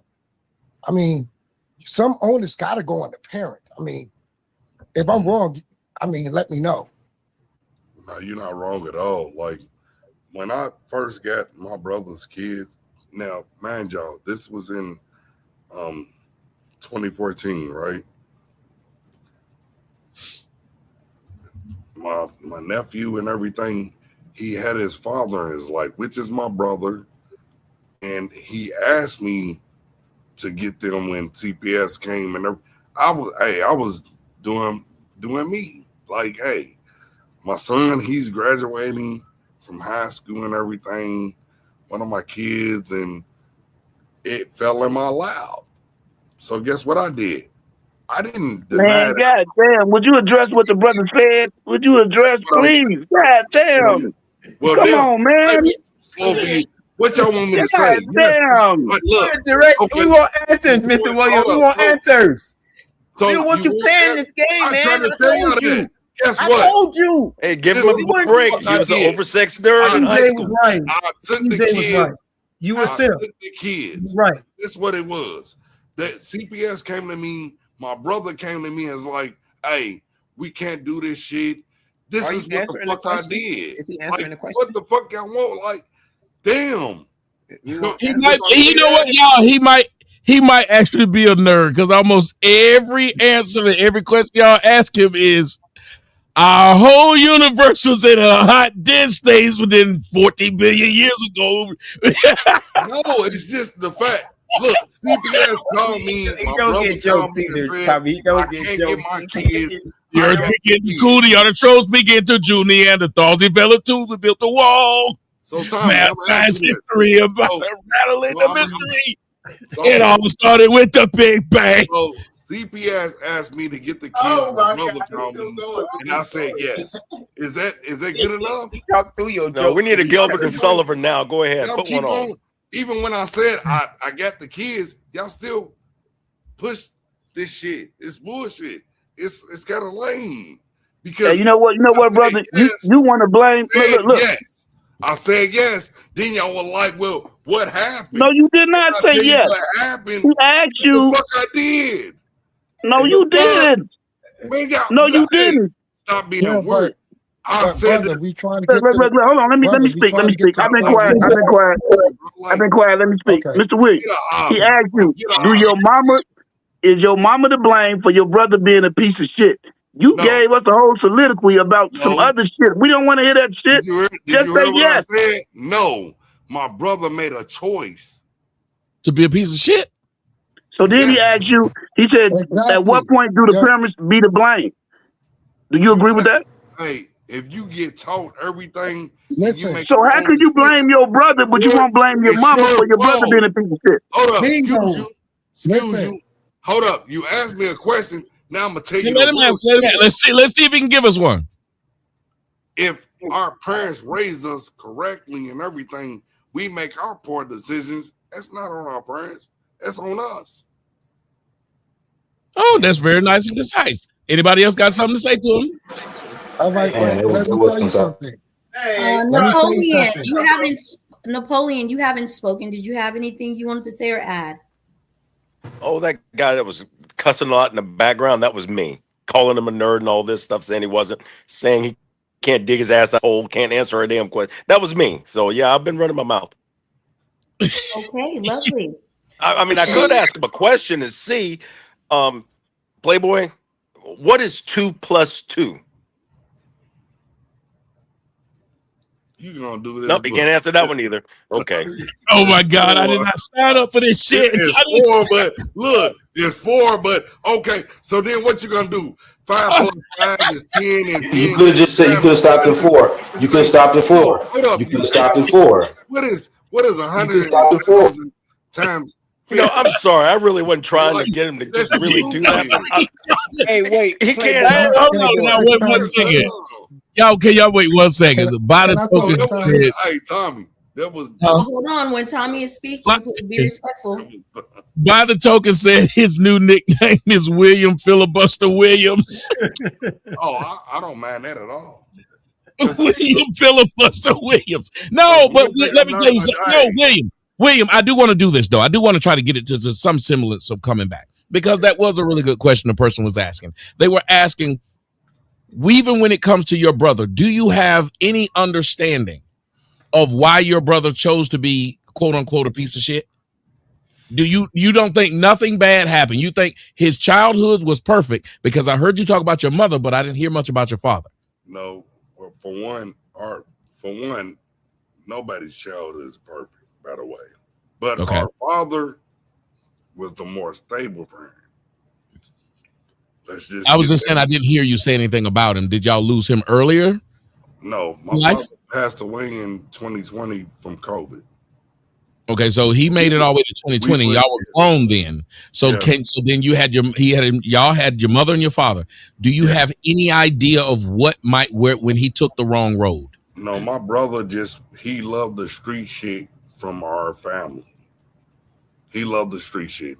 So what part of the family? You said from the family. What part of the family was he exposed to where he saw them in the streets? Just everything that we all would be, barbecues, all of that bullshit. And we did have street niggas, and we had dope, like all of us have. But my brother, he was actually a gifted artist. Still is. Like he can draw any fucking thing you want. He actually had a scholarship to one of the highest art schools and everything. He was, you know how to gift the ones they in No, I know, but I'm saying which side of the family was that side that was in the streets? Which side? Both of my mother's side and my father's side.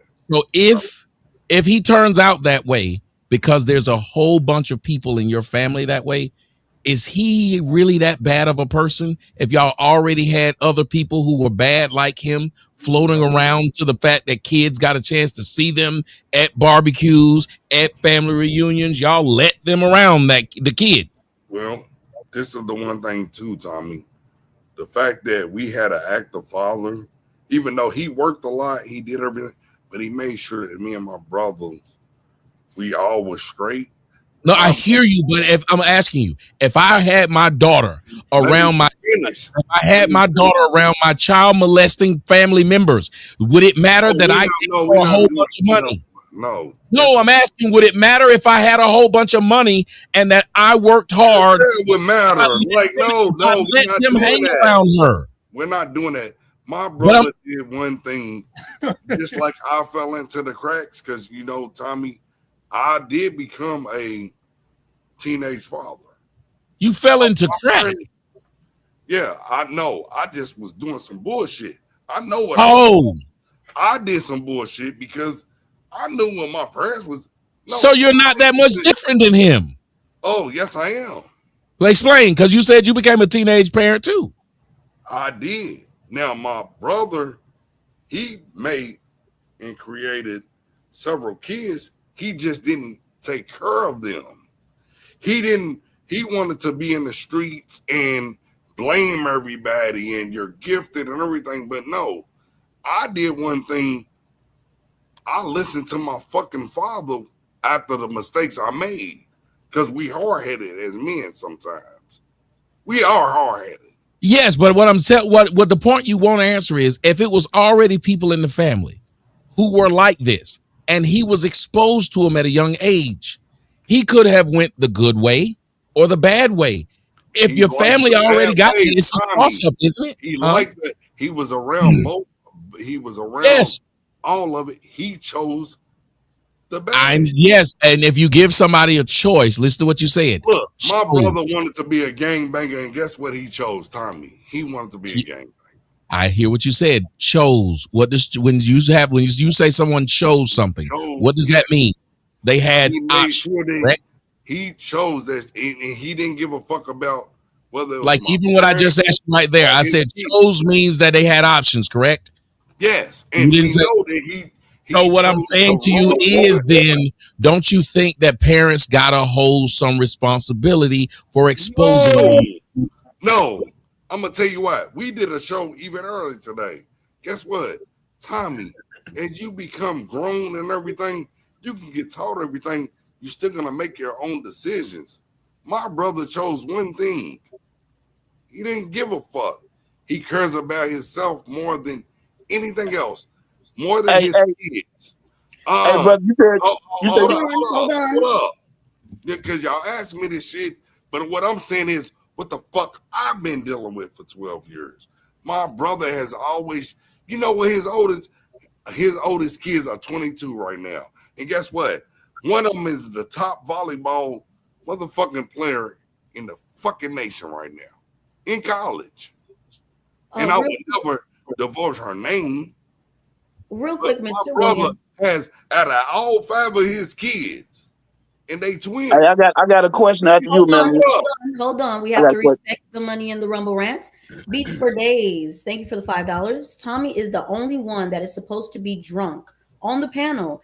Anyone else need to shut up? Thank you. We have a $20 from Sun 2380. He is not a nerd. He is old. A lot of old people can't give a direct answer without a story. That is how old Black people remember the stories. My dad does the same thing. Thank you. We are the same age. Stop calling him old. We the same age. Guess what? And another, hold on, please. Hold on. And then we have another one for Beats for Days with the $5. William, full drinking, half thinking Williams. Thank you for the Rumble Rants. Please remember to hit the cash out.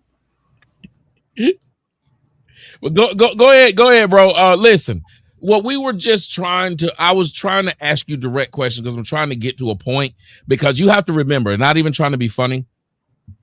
A lot of what I'm doing and we're doing, we got 10 people up here. Yeah. We may have 3 hours.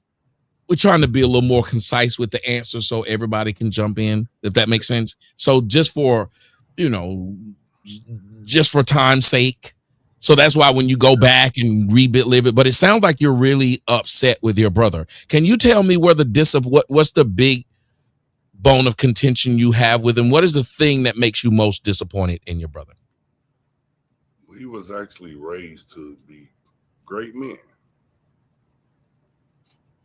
And you're older, they won't understand it, but we was actually raised to be great men.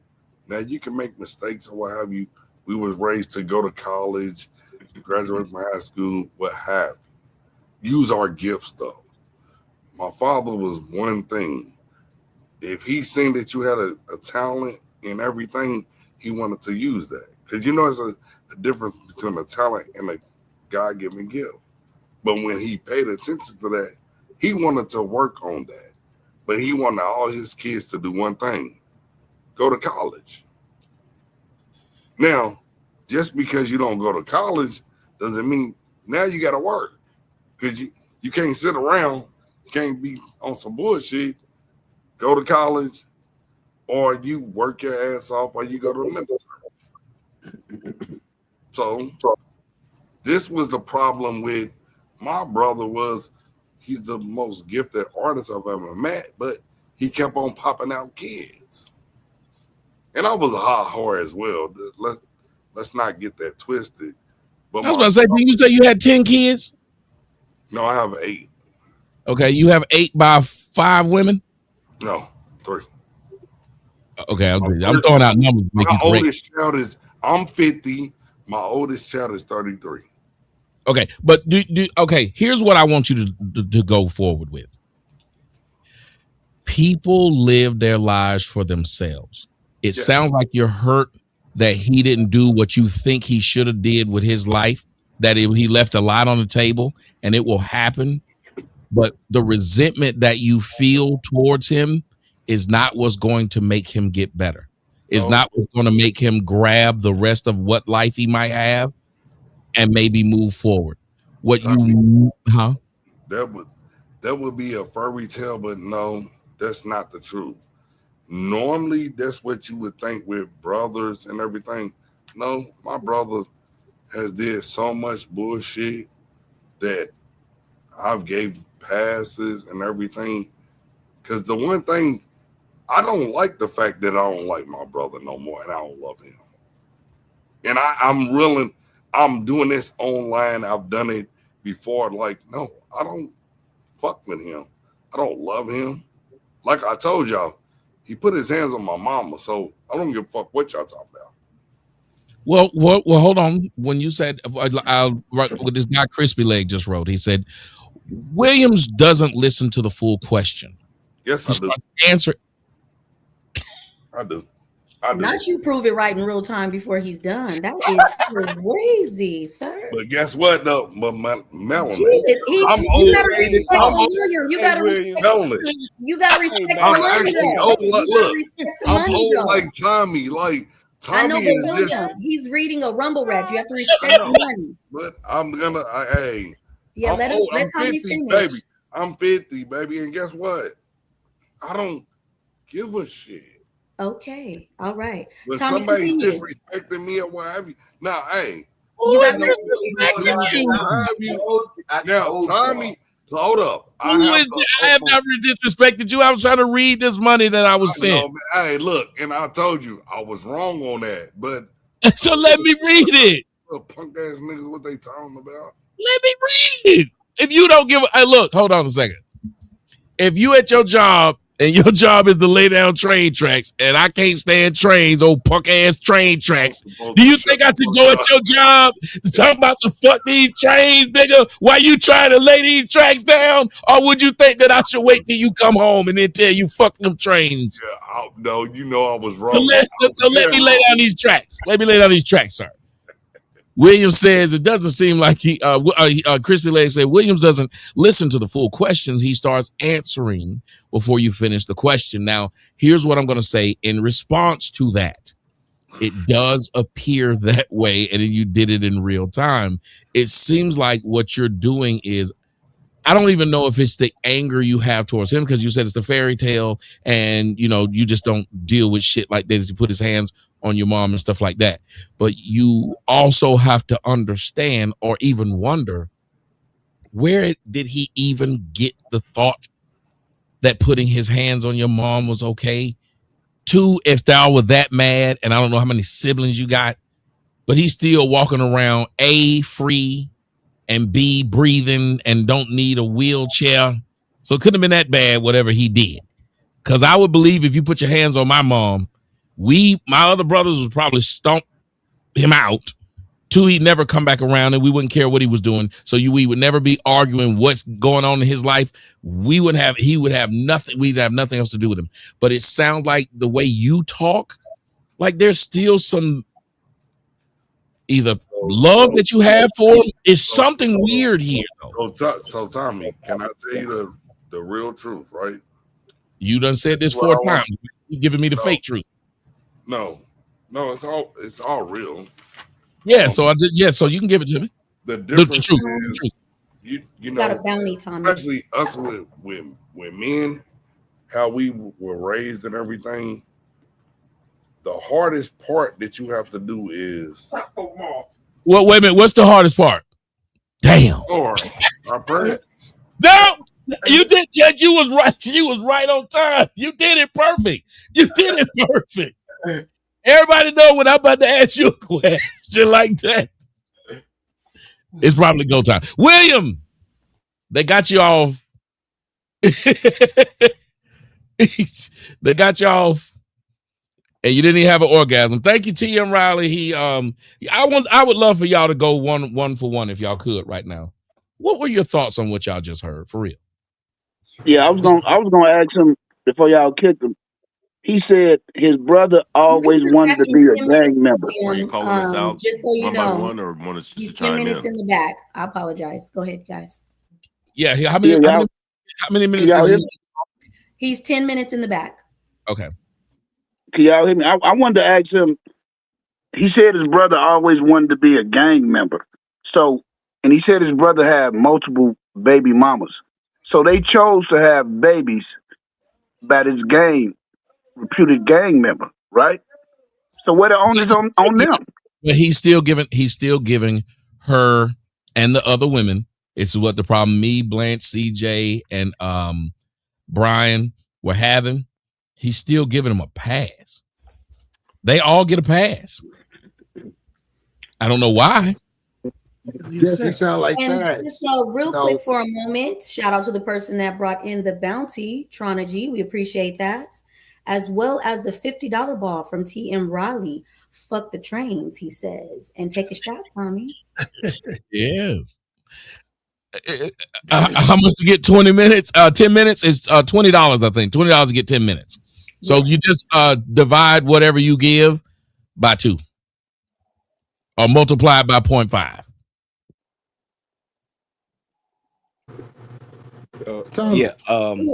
I think Jason, Brian, Jason has been waiting to ask Tommy a direct question. Go ahead, Jason. Oh shit. Tommy, all right. Go ahead. I don't have a psychology degree, but I just wanted to ask you a question about the question that I just asked this man before he was kicked off the panel. I mean, we already know that most parents in the world think feeding, clothing, sheltering the child is all that's needed. They don't care nothing about the mental and emotional support. And is that more important than all those other things that I just named? Is the mental and emotional support to a child more important than all the other bare minimum things that they're supposed to do?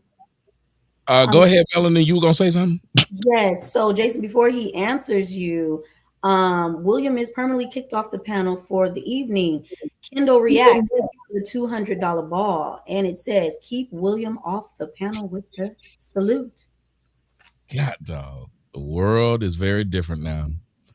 They got some snipers is living out here, man. You got to watch out for them. You got to watch out. Goodness.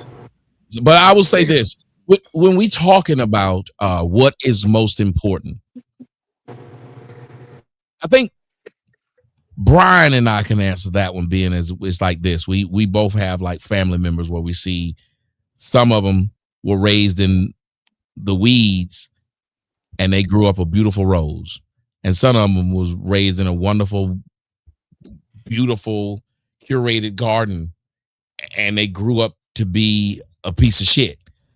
When you ask which is more important, you have to just look at it this way. Each child is different. Each child is different. And your job as a parent, when you have multiple ones, is just like being a coach of a football team. I remember Bill Parcells said he don't talk and treat each one of the players the exact same. You can't. Some of them don't respond to the same thing. I know I was the quiet child. My mom will tell you, she'll say some stupid shit that ain't true, but she'll also tell you that I never had to be told what to do. I knew what to do. She never had to tell me, make sure you do your homework. She never had to tell me, God, get in the house before it gets dark. She literally never had to tell me regular things. Now, I don't know if it was basically that she didn't have to tell me or I had enough reverence for her, just I knew to do it. But I still, times, I look back and I say, well, yeah, I wanted to sometimes feel like you might have needed to give extra effort with me. Bitch, I don't like the fact that you give my brother all this effort. This nigga he go to jail. Everybody won't go help him. He go do something to me. Y'all all expect not only am I supposed to be okay, but if y'all need some help, I'm supposed to give you some. It's this weird thing which says, even though y'all could all share the same DNA, they're kids that came out of the same vagina with the same sperm. And one of them kids is a dumbass and a jackass. And the other one is a Nobel laureate. It really sucks. But if you're going to be a parent to multiple children, don't try to blanket raise them. If I would tell you anything, Jason, don't try to blanket raise them because they're not the same. Even when you have twins, they're not the same. My brother got twins and they're completely different. Like one in of fact, them Tommy, I am a twin. You know, you met my twin brother. Yep. But go ahead. He's conservative. I'm pro-black. You know, and it's just that when I was listening to the brother, you know, sometimes like I've even heard you, Tommy, you have critiqued your mother on her raising of you. You mean he had no critiques of his mother. This boy just came out the womb ready to go out there and gunplay in the street and all that. I mean, the way he explained it, like this boy just came out the womb, put on the red flag and said, like, I'm going out there gang banging. That's the way he put it. Now, listen, that's why everybody was trying to get to, hey, how did he get there? And sometimes that stuff is difficult. Sometimes these people don't know how to say, I don't think he would ever be a person, and I would never try to push him to it. If his mother had anything to do with this, he's never going to say it. A lot of people feel like that's treason. In the black community, in most households, it's treason to say something about your mama. Your mama could have done the worst shit in the world. You'll hide it for her. But that's the problem, though, Tommy. That's the problem. We got to call this out. That's what I'm trying to get him to say. I was trying to get him to say, okay, you said your brother is a piece of shit. And then the way you described him, you said he was always like this. So what about these women? Yeah, all the women who laid with him. That is all the women who laid down with him. You can go, Brian. All the women who laid down with him. How is it that they didn't know he was a piece of shit? Yeah.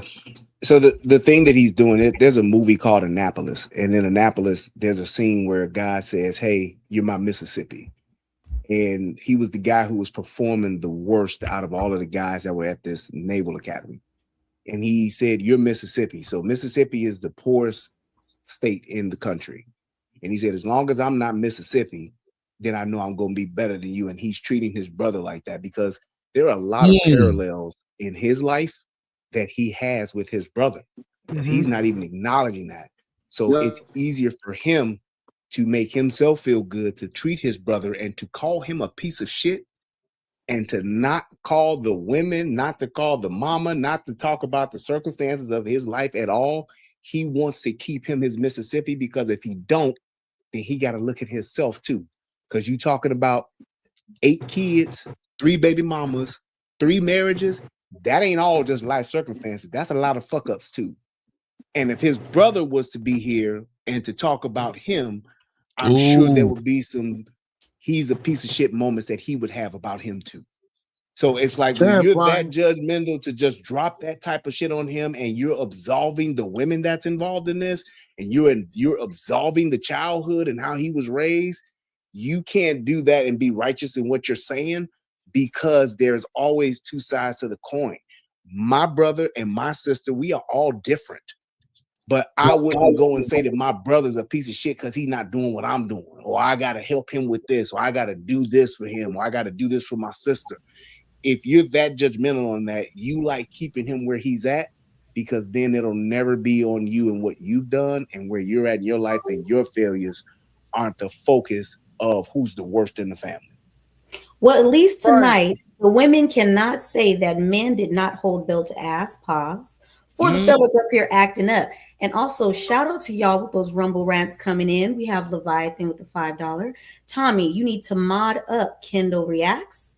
And he already modded up.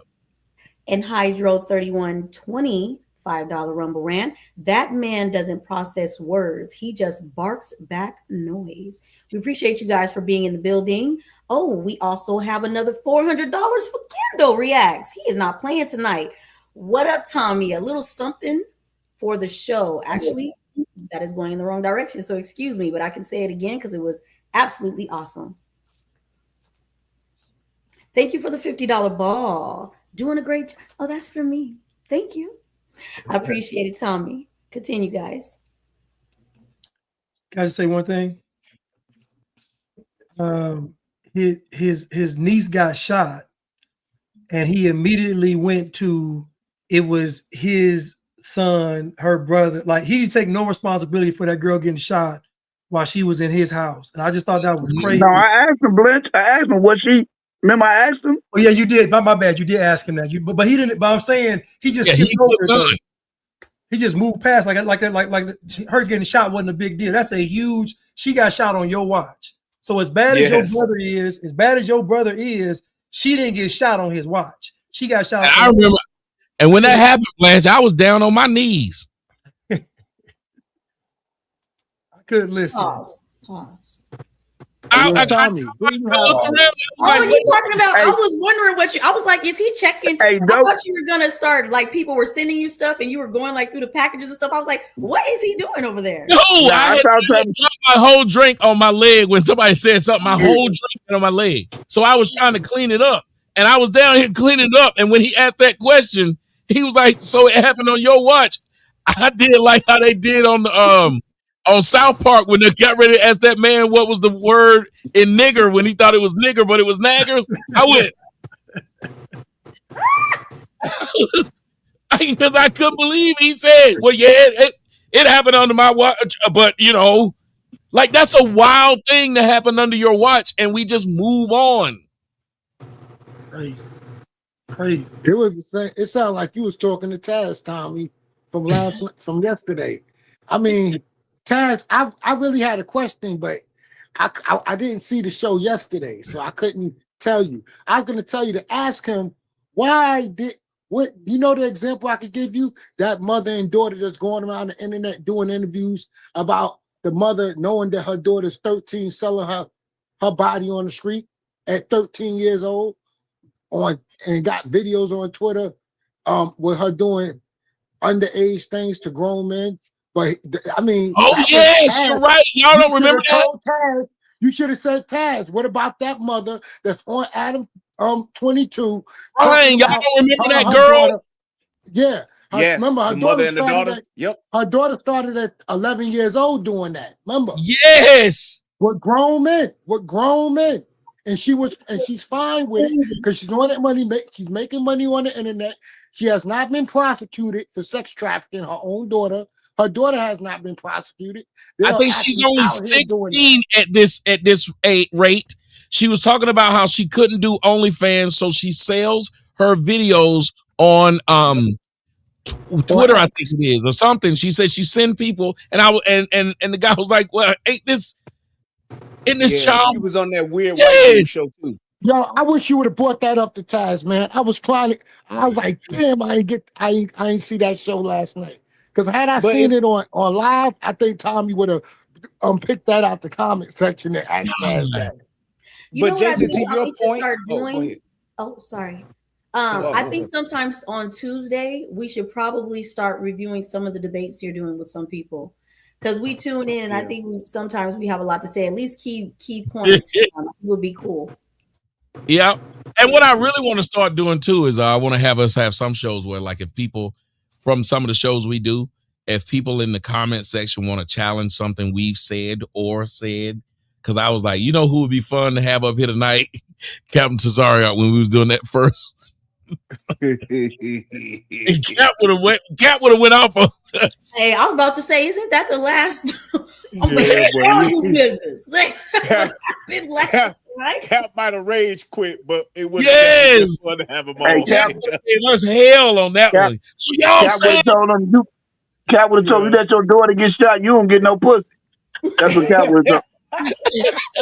Shout out to Sockmess over on Rumble with the $5 Rumble rant. Some people like to talk with no intention. Thank you, appreciate it. Hey, that was $5 he gave.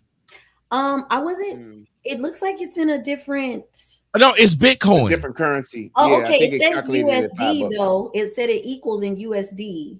Nice. Yeah. That's what I was saying. I can't see it on my end. Oh, that's what you were talking about on Rumble when you were because you were doing like a broadcast about how you can do. Oh, that's cool. This is the first one. Shout out to you. Yeah, somebody using it. Hey, see, them advertisers work. Matter of fact, let me see if they got the advertisers for me now. Let me see. I haven't even done that. Y'all, I ain't been doing my damn job. They got a bullshit. Excuse me. They got one. Let me read this one advertisement. I didn't mean this. I have one advertisement. It should pop up on the screen there. Ladies and gentlemen, here's the advertisement for today. Freedom and safety have often been seen as going hand in hand with responsibility and proper preparation. Being a responsible owner involves commitment to being well-trained, knowledge, and equipped with the reliable safety gear. Protecting a household requires more than just equipment. It requires a focus on safety protocols, secure storage, and a deep understanding of local regulations. Professional training is a cornerstone of safe ownership. Comprehensive resources and expert-led courses help individuals develop the necessary skills to handle equipment safely and effectively, whether the focus is on home defense or personal safety.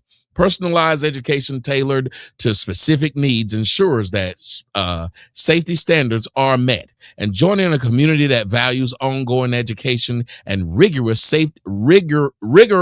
safety practices is a proactive step towards responsible gun citizenship. This is brought to you by the 2A movement out of Jacksonville, Florida. And that are the people who, how many 2A advocates do we have out here?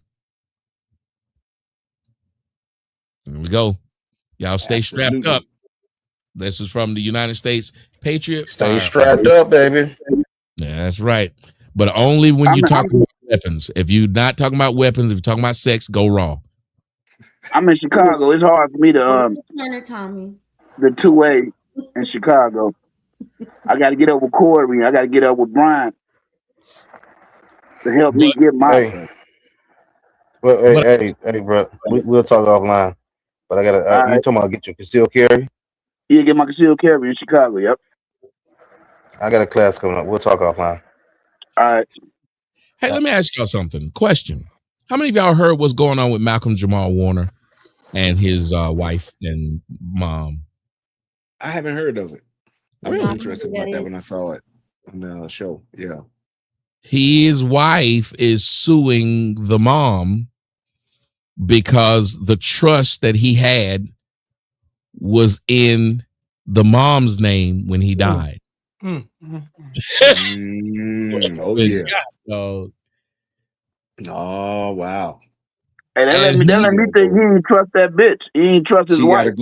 She gotta go hustle that box. She gotta hustle that box. She mad now. but he had told her, when I die, you get everything. Yeah, okay.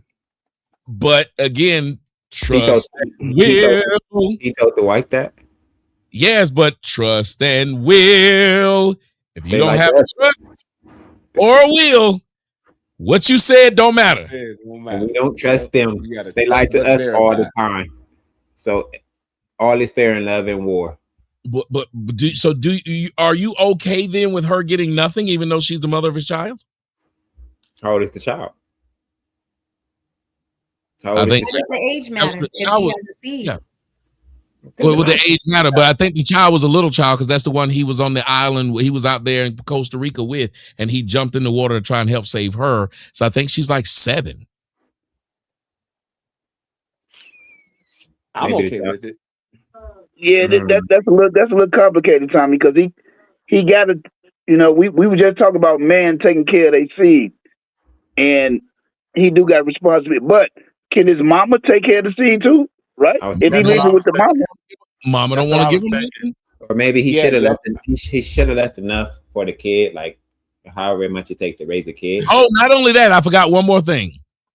He also had told her he was going to get life insurance, but didn't. He didn't do it.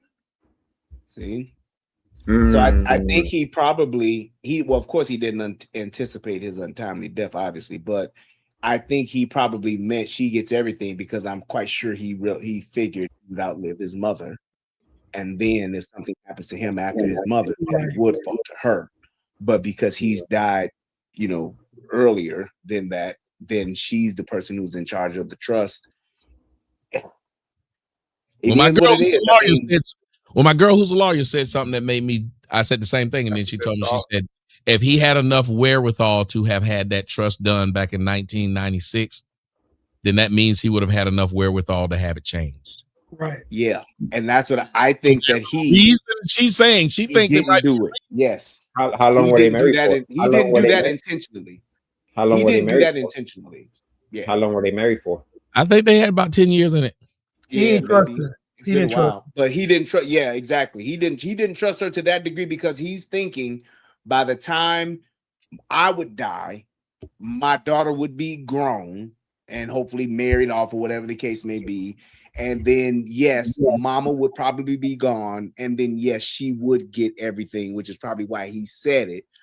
But I believe that he didn't change it because in an untimely death, I believe he figured my mama would manage my estate better for my little one.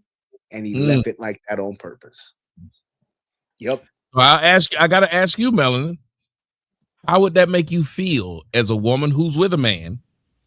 And I don't know what was going on in their house, but like Brian's saying, something about the situation made him, and it could have just been he was irresponsible. There's a lot of old niggas like myself that's just irresponsible. I tell my daughter all the time, I ain't got no motherfucking life insurance, bitch. If I die, that's it. You better. You ain't shit, Tommy. Well, Tommy, I am a life insurance agent. Taken care of. So. I am an insurance agent, gentlemen. I tell all these people, if I die, everything goes with me, bitch. All this shit gonna fail. All of it. As soon as I die, they gonna be the people from Duke and Duke. We gonna have to get Duke and Duke Associates. We gonna have to get all this. We got to put it up in the stock exchange. All this shit is going back. I know. And listen, so he might have been like me. Why would you give a motherfucker a reason to kill you? Life insurance is a reason to kill a nigga. No life insurance is a reason to give me something healthy and get me to work. So you want to know if I would feel some type of way if he left everything to the mother? Yes, and left you with nothing. I think it would depend on if I knew it or not. If I knew that the mother was in charge of everything. No, that's what I'm saying. You just found out after all this shit he died. You get ready to put him in the ground. The lawyer get ready to read everything, and he read. You ain't got shit. I'd be hurt. But I don't know. I think I would be hurt. But now I'm curious as to, being a fly on the wall in the house as to why, like Brian said, or I think you said it, if he could do it back in 19 whatever, like at no point in time in between time you thought to update anything, that's saying a lot about how he really feels about you, So that's a hard pill to swallow. But y'all, the nigga didn't think he was gonna die the way he died. So I think you didn't write her in anything though. At no point you wrote her in nothing. At no point. How old changing your estate? He didn't even write her a letter on a napkin. Right. Yeah. Does anybody know how old he was? He was 54. 54 when she feel like there you go. He wasn't no young. He wasn't no spring chicken. He knew he should have got an updated trust and a life insurance policy in his 50s. This wasn't no 20-year-old, 30-year-old man. He could have just added her though. That's the thing. He could have just added her. It's just like, just like with my wife, and in the beginning when we first got married, my mother was the beneficiary of my insurance stuff. And as once my mom hit her mid-70s, I said we need to change it. And then I changed it over to her, and she got everything. And if in the event we both passed, then my brother would be the person who would get all of my stuff. My brother Eric, he would get everything, and he would be the one to raise my children, because I had to think of somebody who was younger than me who could go on and do what I would do to the best of their ability and raise my kids. So it was like, you got to think about that. And he got married to her, and he was well in his 40s at that time. If he wanted to put her in, he could have just changed that and had her added to the trust. Oh, hold on 1 second. Somebody just said something, and you can answer this, and y'all can answer. I'm just gonna throw it back out there. Son just said, and I after reading what he said, I was like, oh, that is true. I think a lot of cops and firemen do it too. He said a lot of people in the military do this. They have went on and gotten remarried, and everything was still in the first wife's name. Yeah, I was about to say that, Tommy. I got a lot of policies where before I had kids, the only person that I did have is my mama. Now that I got kids, and now they on my policies, I still got policies out there for forming jobs where my mama is the beneficiary. In the military, before you go into a war zone, and make you do a last will and testament just in case you pass away. Whether you have a wife, whether you have a mother, whether you have a daughter, a child, or anything, you have to do a last will and testament before you go over to Iraq. I did 2 of them. I'm saying, Doc, if he, I just think, because they're just like whatchamacallit did the same thing to his wife, Barry White. Barry White never changed any of his shit. And when he died, the wife that he had been with, she wasn't on shit. And his first wife got everything. Put her ass out and all that shit. She was done. She didn't get nothing. So it's like, even as a woman, it's like, I get the fact that, you are trusting that, but that's something a woman, you should see that. I understand, honey, that you're doing all this and you're going to take care of me. Don't worry about it and all that. Because a lot of times men don't want to face their mortality in that regard, and they don't want to deal with it. But as a woman, absolutely, you should deal with that. It's like, but that's why I wanted to ask you, Brian. Like, hold on. I would ask Brian. First off, Adonis said we having a great panel. He said he wish he could come up here, but he dealing with what's going on with his son, and he got to stay quiet on a lot of stuff. He said, but when that's over, he gonna talk. He said the same thing. What happened when Debo leave? I'll be quiet. I'll be quiet. I'll be talking again. But I wanted to get you, Blanche, y'all, because y'all will give a more, I think a serious response. Then everybody else can jump in afterwards. But what does the woman do? And Melon, you can answer that too, because you're a woman. What does the woman do if you say what you just said, Brian, which is she should have been more forceful with it? But how do you do it without coming across and sounding like, bitch, you trying to kill me or something? Right. I don't, sorry, just real quick. I won't be long winded. I don't think there's a way to do so, but aren't you able to have a policy on a person yourself? Thank you. I was about to say that. I sell life insurance. She could have got the policy on her husband if she wanted to. Y'all like, why would she wait for him to get the policy? I could sell it to the wife on the husband. She can buy all kind of coverages. I don't mean it in a bad way, but like you get policies for your children. You like you're allowed to get policies. Bro, wait a minute though. Wait a minute. If a bitch get a policy on me, I'm gonna say, bitch, you trying to kill me? I'm gonna say that. And most wives get policies on their husband. I thought most of the time when people do that, like you don't tell the person that you did it. No, you could tell them. No, you tell them. No, you can. You can get a policy on your wife. First of all, you don't have to though, right? Like, because you wouldn't want somebody to think bad of you. I just know people that have done it, which is why I brought it up. So it was like, okay, that sounds. Don't both of them sound fishy? Like, okay, if I'm pushing this bitch, if the bitch pushing me, yes, I think she trying to take something. But if I find out I see this policy, right? That's what I was about to say. To answer Melanie's question, I'm sorry. No, I'm saying to answer your question. Okay. You have that. You got to have that conversation. So it's like with Malcolm Jamal. It's like, okay, honey, what happens if you die tomorrow? Car jumps the curb. Airplane, whatever the case may be, what literally would happen if you died tomorrow? And he got to answer that. And you talking about, well, my mama's in charge. Okay, well, if you gonna keep your mama on that trust, I need some type of policy. Take out $1 million policy or something like that, and whoever's gonna pay it is really the defining question to say who's gonna pay it. But you need to ask. A woman should be well within her right to ask that question. I understand. I ain't trying to come after your shit. But I want you to tell me, as my husband, what happens if you die tomorrow? Fuck 10 years from now, fuck 30 years from now, tomorrow, what happens to me? Can I say something real quick? Most men, if a woman say, hey, baby, I'm getting this life insurance policy, most men are just going to say, okay. Most women are dictating those things anyway. Most men go to the women and ask them or tell them, hey, take care of that for me. So most of the time, it's going to be the woman doing that and stuff. So I don't even know why. Bullshit. If a woman comes to me, CJ, that's a fact. CJ's right. I sell insurance. That's what I do. No, if a woman come to me and says, I'm gonna put a policy on you, baby, I'm gonna say, bitch, you trying to kill me? I ain't going.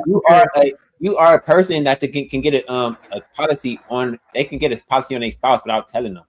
I don't gotta tell you. That's what I was gonna ask. I was like, that possible? Yes, it is possible. The version I'm talking about, it actually was good that they had one that he didn't know about because it paid for the funeral, or else they would have been having to be out there washing cars asking for donations. Yeah. And then, as CJ, correct me if I'm wrong, once you go up to a certain level of coverage, that other person has to get involved because there may be health tests and things like that information. But I could probably call my insurance company today, my insurance guy today, and probably get maybe a $50,000 policy on my wife and wouldn't have to tell her anything. But if I want like $1 million, then she's why wouldn't I know this? She's gonna have to get checked out. Well, why wouldn't I know this? Because I told y'all the story several times about how my grandmama says she got policies on all her grandkids and kids. Them $10,000, $5,000 policies, man, they gonna give you that in the guarantee. You know what I'm saying? So wait a minute. Wait a minute. Y'all telling me, y'all wouldn't feel no type of way if she say, yeah, baby, I need a policy on you. You gonna say, bitch, you ain't gonna feel like. If my wife wanted $1 million policy on me today, the only question would be, is baby, who gonna pay for it? If she said, I'm gonna pay for it, go ahead. Because here's the thing. If she gonna kill me, you better not miss. That's all I'm gonna say. You gonna kill the king, you can't miss.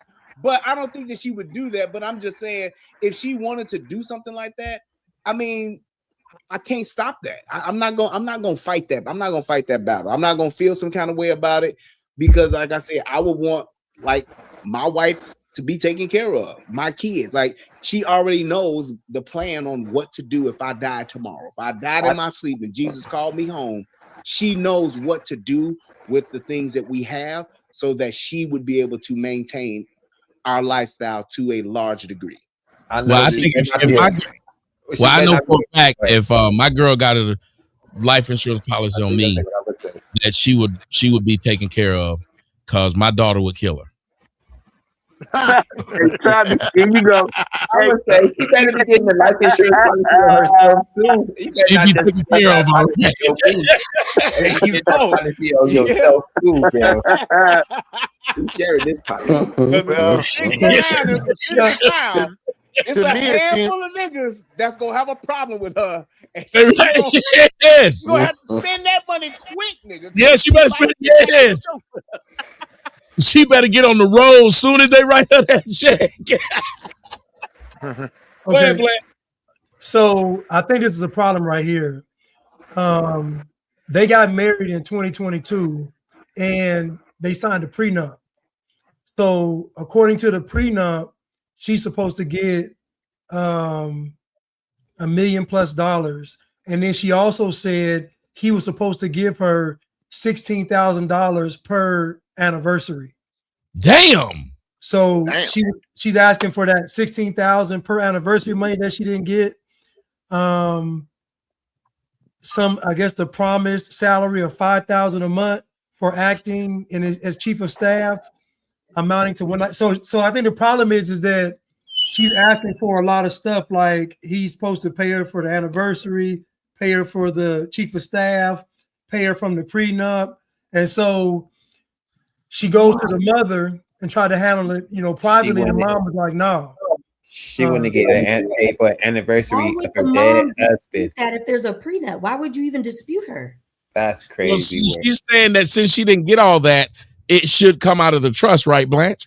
Yeah, right. And that's what she's saying. Melanie, you think that's a good point of contention? She may not have to. She can fight that. No, she can fight that because it's basically, she could say, her point could be, well, that's what Malcolm said he would do for her. That is not what Malcolm said the trust would do for her. That's why I said he didn't add her to the trust. Yeah, them trusts are damn near ironclad. Yes, if he they damn near ironclad. You can't get none out of them. Right. That's how men can hide money. Yes, that's how you protect your estate. And yes, if he's saying I'm working and this what I'm gonna do for you, that's one thing. The trust is totally separate. And if he didn't add her to the trust, she ain't got a leg to stand on. She can try to fight it, but I don't think she gonna win that because that trust is just that. It's the trust and who's in the trust. So then the property and the money that he owned, wouldn't that be up for auction then to get her what she wants? No, it's in the trust. She's saying, and if I'm dead, there is no anniversary. Why does she want to get paid for future? No, she said, he probably said this and then, like, here's two things. He probably said it and never did it, but because they were together, she probably saying, I never asked for it or whatever because he was there and I didn't look at it that way. And now she's probably arguing it more strictly because once you realize he's dead, you get nothing. Because I don't think she'd have been arguing this had she gotten something from the trust or that he had life insurance that went to her. But right now, as it stands, she's getting nothing. And she wants 1.2, and she says she's been struggling to care for the daughter. So I'm just saying this, right? If he think about what he promised her, if he promised her $5,000 a month plus $16,000 every anniversary, why didn't he give it to her? Because niggas lie. That's what I'm saying. That may be what he was going to give to her from his income. But he could have had it set up to where he had let's say if he had a $10 million life insurance policy on himself. If that life insurance policy is to the trust, when he croaks, State Farm or whoever the fuck he got it from, they give that check to the trust. So now the trust is $10 million richer, and whoever is in the trust, they benefit from that. She's not in the trust, so she don't have no claim to that. So whatever he promised her would have had to come from his own income and what he's providing. The trust is not him. It is a separate entity for a reason. So properties, royalties from the Cosby Show, royalties from Malcolm. If he got all of that rolling into the trust, whoever's in that trust, they smoking cigars and they planning trips because they gonna be straight forever. But if you're not in that trust, then she's the mom's in charge of it. Unless she write her into it or gives her access to it or pays her from it, she's fucked. She ain't gonna be able to break that. But Brian, in other words, Corey Wilbur. in other words, Corey has Oh, go ahead. Corey, Wilbert, and then Blanche. All right. So, one of the things is I think a lot of times it goes to what Tommy's been saying and everyone's been saying about your health and your wealth, and men going to the doctor getting checked out, and also making sure all your financial stuff is going where it needs to go. Yes, there are them hard questions and them hard conversations about life insurance, about anything as far as any assets that's going to be divided through your family, but you're going to have them. We shrug off the doctor, we shrug off talking about legal matters because we want to pass our stuff to our children, but we need to talk about all of that. And when we go into a whole thing where we think that, oh, what you gonna try to kill me? Even if the woman do try and kill me or does succeed, the fact of the matter is she's not going to get that money. She's going to go to jail. She has to be convicted. So one of the things is we always come to this crossroad of when someone's trying to kill us. Even if I was to die, my kids will be taken care of. Everything goes down to them, to my wife, and helps with the bills and everything else. I have to take care of my family no matter what. And I think that's the more important thing. I don't think Jamal Warner, I don't think he switched all this stuff over. Just as much as I had to switch my stuff over because I had 2 living will and testaments, one from my first tour and the second tour. And now we got new assets, we got a different house, we got all these different things. I don't want to leave my family just out here struggling and not being taken care of. Real quick before we go to Wilbur, D. Curtis 313, thank you for the $5 Rumble rant. Let's not forget about Shira 7. Many brothers point to messages like hers as one reason they're becoming more hesitant about life insurance. They feel it's too often viewed as a personal payout. Go ahead, Wilbur. Oh, I was gonna say more of a joke. I said it's like more or less he was Ghost and she was Tasha, basically. You know what I'm saying? That's all I was gonna say. Because I mean, maybe he did do it. You know, it seemed like he was a level-headed guy, and possibly he might have played her like said Ghost did Tasha. Blanche. Yeah, I mean, I just think based on what she's saying in this article, I feel like if he was telling her I'm gonna do this and I'm gonna do that, and he didn't do it, I don't think he may necessarily trusted her financially. Because even with the $5,000 a month, I mean, think about honestly, if he's telling you he's gonna give you $5,000 a month and he never does, you're not gonna tell him one time, baby, where the money at? Like where the $16,000? Like not one time did she complain about the money. So I just feel like what he did was intentional because for some reason he was hesitating with the finances, and his mother, she probably's in on it too. Like his mom knows, and the fact that they signed a prenup and he left it in the trust really tells us everything. Like he did it on purpose. Yeah, but can I say this? I was thinking. He must have been taking real good care of her for her never to bring it up. He must have really been wooing some shit because she ain't never asked for nothing. So she must have been getting whatever she wanted to have no reason to question. Mm-hmm. He did a good. He actually, you know what I'm saying? On the grave, you did that. I ain't gonna play. Yep. No, but that's what I was about to say. Like, well, didn't she kind of get played here? One, but two, by what she was asking for, didn't it sound like she didn't love him? Exactly. I don't think that she didn't love him. Somebody give me $5,000 a month, which I guess is not bad. I don't know what they may have been. No, she said he offered that. He offered the $5,000 a month and the $16,000 every year.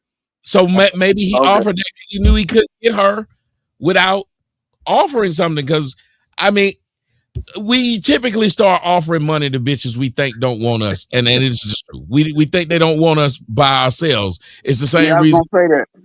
Yeah, when you start selling your car, you know this is not a great car, so you start selling other shit that's on the car and other things about the car because you know it's not a great car or a great job. I think he sold that dream to this lady, but at least he was smart enough to realize I sold a dream to a fiend. But in perfect world, though, Tommy, in perfect world, you want your woman and your mama to get along. I don't think that was the situation with this brother. Because the way he had it set up. I bet they got along. Just mama knew what the plan was. She knew, right. Just think about it. This dude has had money. His mom knew. Yeah, think about it. He's had money since he was, you know, the plan 13, is the plan. 14 years old. And his mother and them, they probably at some point or another got a financial planner and put together a trust, and they grew that over the years. And I believe that was the plan. The plan was for the trust to roll over to him, but he had an untimely death. So everything that he promised her, I believe he had the intentions on it. I mean, $5,000 a month, that ain't a whole lot of money. $16,000 a year ain't a whole lot of money if you're Malcolm Jamal Warner alive and working. Yes, he like, shit, I can do that. She living with me. I just believe that he didn't think about this, and neither did she, because now she sees what her life. I mean, just think, man, your lifestyle has taken a drastic change. She don't have nothing else coming in unless whatever the hell she was doing beforehand. Mm-hmm. And whatever money was maybe in that account could be almost gone or close to it, because I'm sure there was some level of some type of financial account she had access to, but that's probably not forever. That ain't forever money. And not much. Somebody like that, Yeah. you don't put a whole bunch of money in the bank like that. You're not supposed to. And like you said, putting it in that trust keeps it away from a lot of people getting their hands on it. So it's a smart thing for him to put it in there. And then when you look at the end result of it, that's only $76,000 he was promising to pay her a year. That's technically not that much money for what he would be making, like Brian said, working. 76 grand to your wife who's taking care of your kids. You probably won't feel like I'm being hit over the head with it. And she might have loved him by saying, well, I mean, I'm taken care of, I'm living in a house, we going on trips. She's not thinking he's going to have an untimely death. Okay, so can I say one more thing? Good, yeah. So the prenuptial amount was 3.4. At the time of his death, it was 6 million. So she's asking for 1.2 out of the 6. So for the mother, in my opinion, to not be willing to give her one, I just feel like the mother's like, nah. I feel like the mom is like, I'm not giving you nothing, because there's something there, because the prenup amount is 3.4. The current amount was 6. So the mom is like, no to the 1.2. That mom is looking at that like, hey, y'all been married only 10 years. No. You gonna move on. Since 2022. They've been 2022. married 10 years. 2022. They've been married 6 years. She looking like you need to move on. 3 and years. moving on ain't taking 1.2. Oh, yeah, 3 years. I give you shit. 3 years. I said 10 years. He died. I said 10 because I thought it was 10. How old is that child? 3 How old years. is that child? The child is 8 or was 8. Yeah. Oh, so they've been together 10 years. Oh, they've only been together for 3 years. Oh, hell no. No wonder. Well, they've been married 3 years. That's their child. And if the child's 6, I'd say that's where I get it from. I think they've been together 10 years. They just only been married 3. Been married 3. And Well, I believe that that says a lot mama that a is man- looking at it.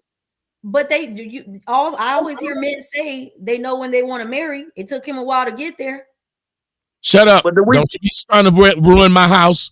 Stop saying these things. We can let a girl that we with and still not want to get married. But do y'all blame the mama though? But CJ, do you blame the mama? If it's $6 million, Blanche, that mama looking like 3 years ain't Right, $1.2 hell million. yeah. So I mean, and I'm quite sure that the mama is like, shit, I'll take my grandbaby. I'll take her. Right, I'll take my care of her, grandbaby. and Yeah, I take care of my grandbaby. Shit. Yeah, but the But I'm prenup, not about to drop 1.2 in your pocket. but the prenup Doesn't she deserve is 1.2. something? Say it again. Deserve something? Like, even if you don't want to give her what she asking for, she doesn't deserve something. She bore his child. I think she does. I think she does, but I think the mama, and I don't know this, I'm just speculating, but I think the mama looking like, shit, bitch, you got everything that's in his checking account right now. That's all you. Right. Right. Everything that was in there, and that could be in the house, Brian, in the house, or that could be $750,000. Yeah, No, she's some getting old treated niggas. like that. I kind of Definitely be looking at it like that. Like, hey, They cold. They cold. What about the prenup? They ain't right, Tommy. They ain't right. What about the prenup? The prenup. Hey, CJ, hold on. These niggas some incels. I could tell, Tommy. I could tell. Nigga, selfish right here. These some selfish niggas right here. No, Hey, Tommy, we know you. Hey, why Tommy. you running? Why you running? But Hey, Tommy.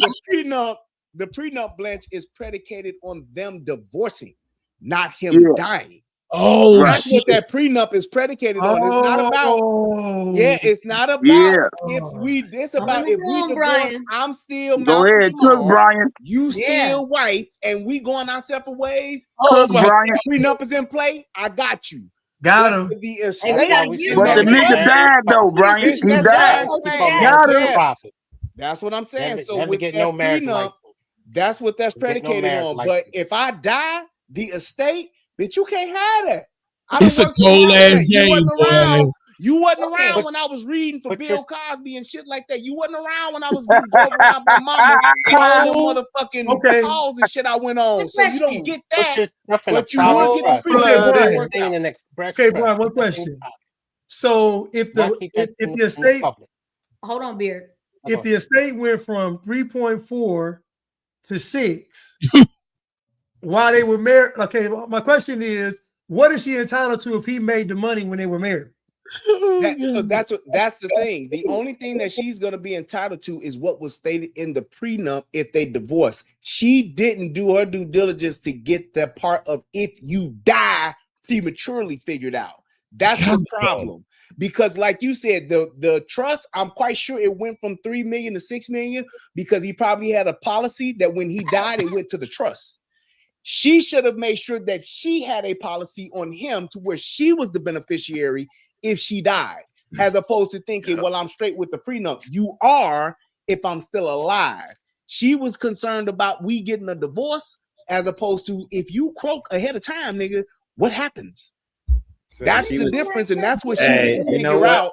That's why the mama is like, okay, I'm in charge of all of this, and I got this, but you not entitled to it. And the mama could have been like, look, bitch, I give you 500,000. And she like, no, I want 1.2. Well, fuck you. That's what, you know what? You know what? That sounds more likely, though.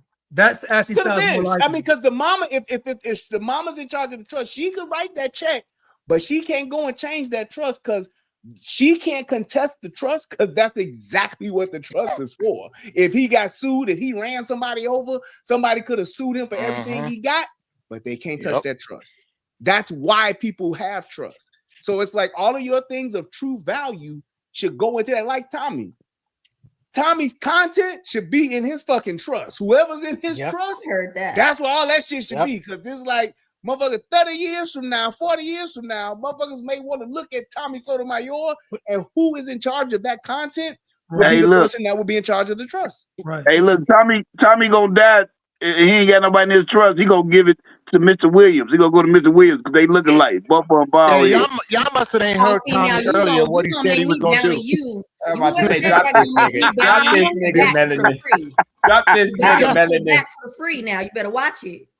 Yeah, I always want to hurt my feelings. My feelings is always hurting. Protect your intellectual property, Tommy.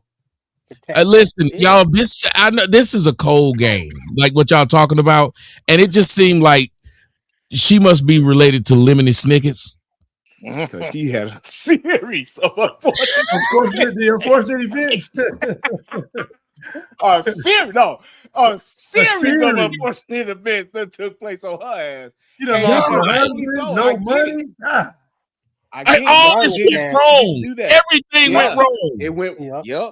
Murphy's Law kicked her ass. Everything that could go wrong for her, it actually did.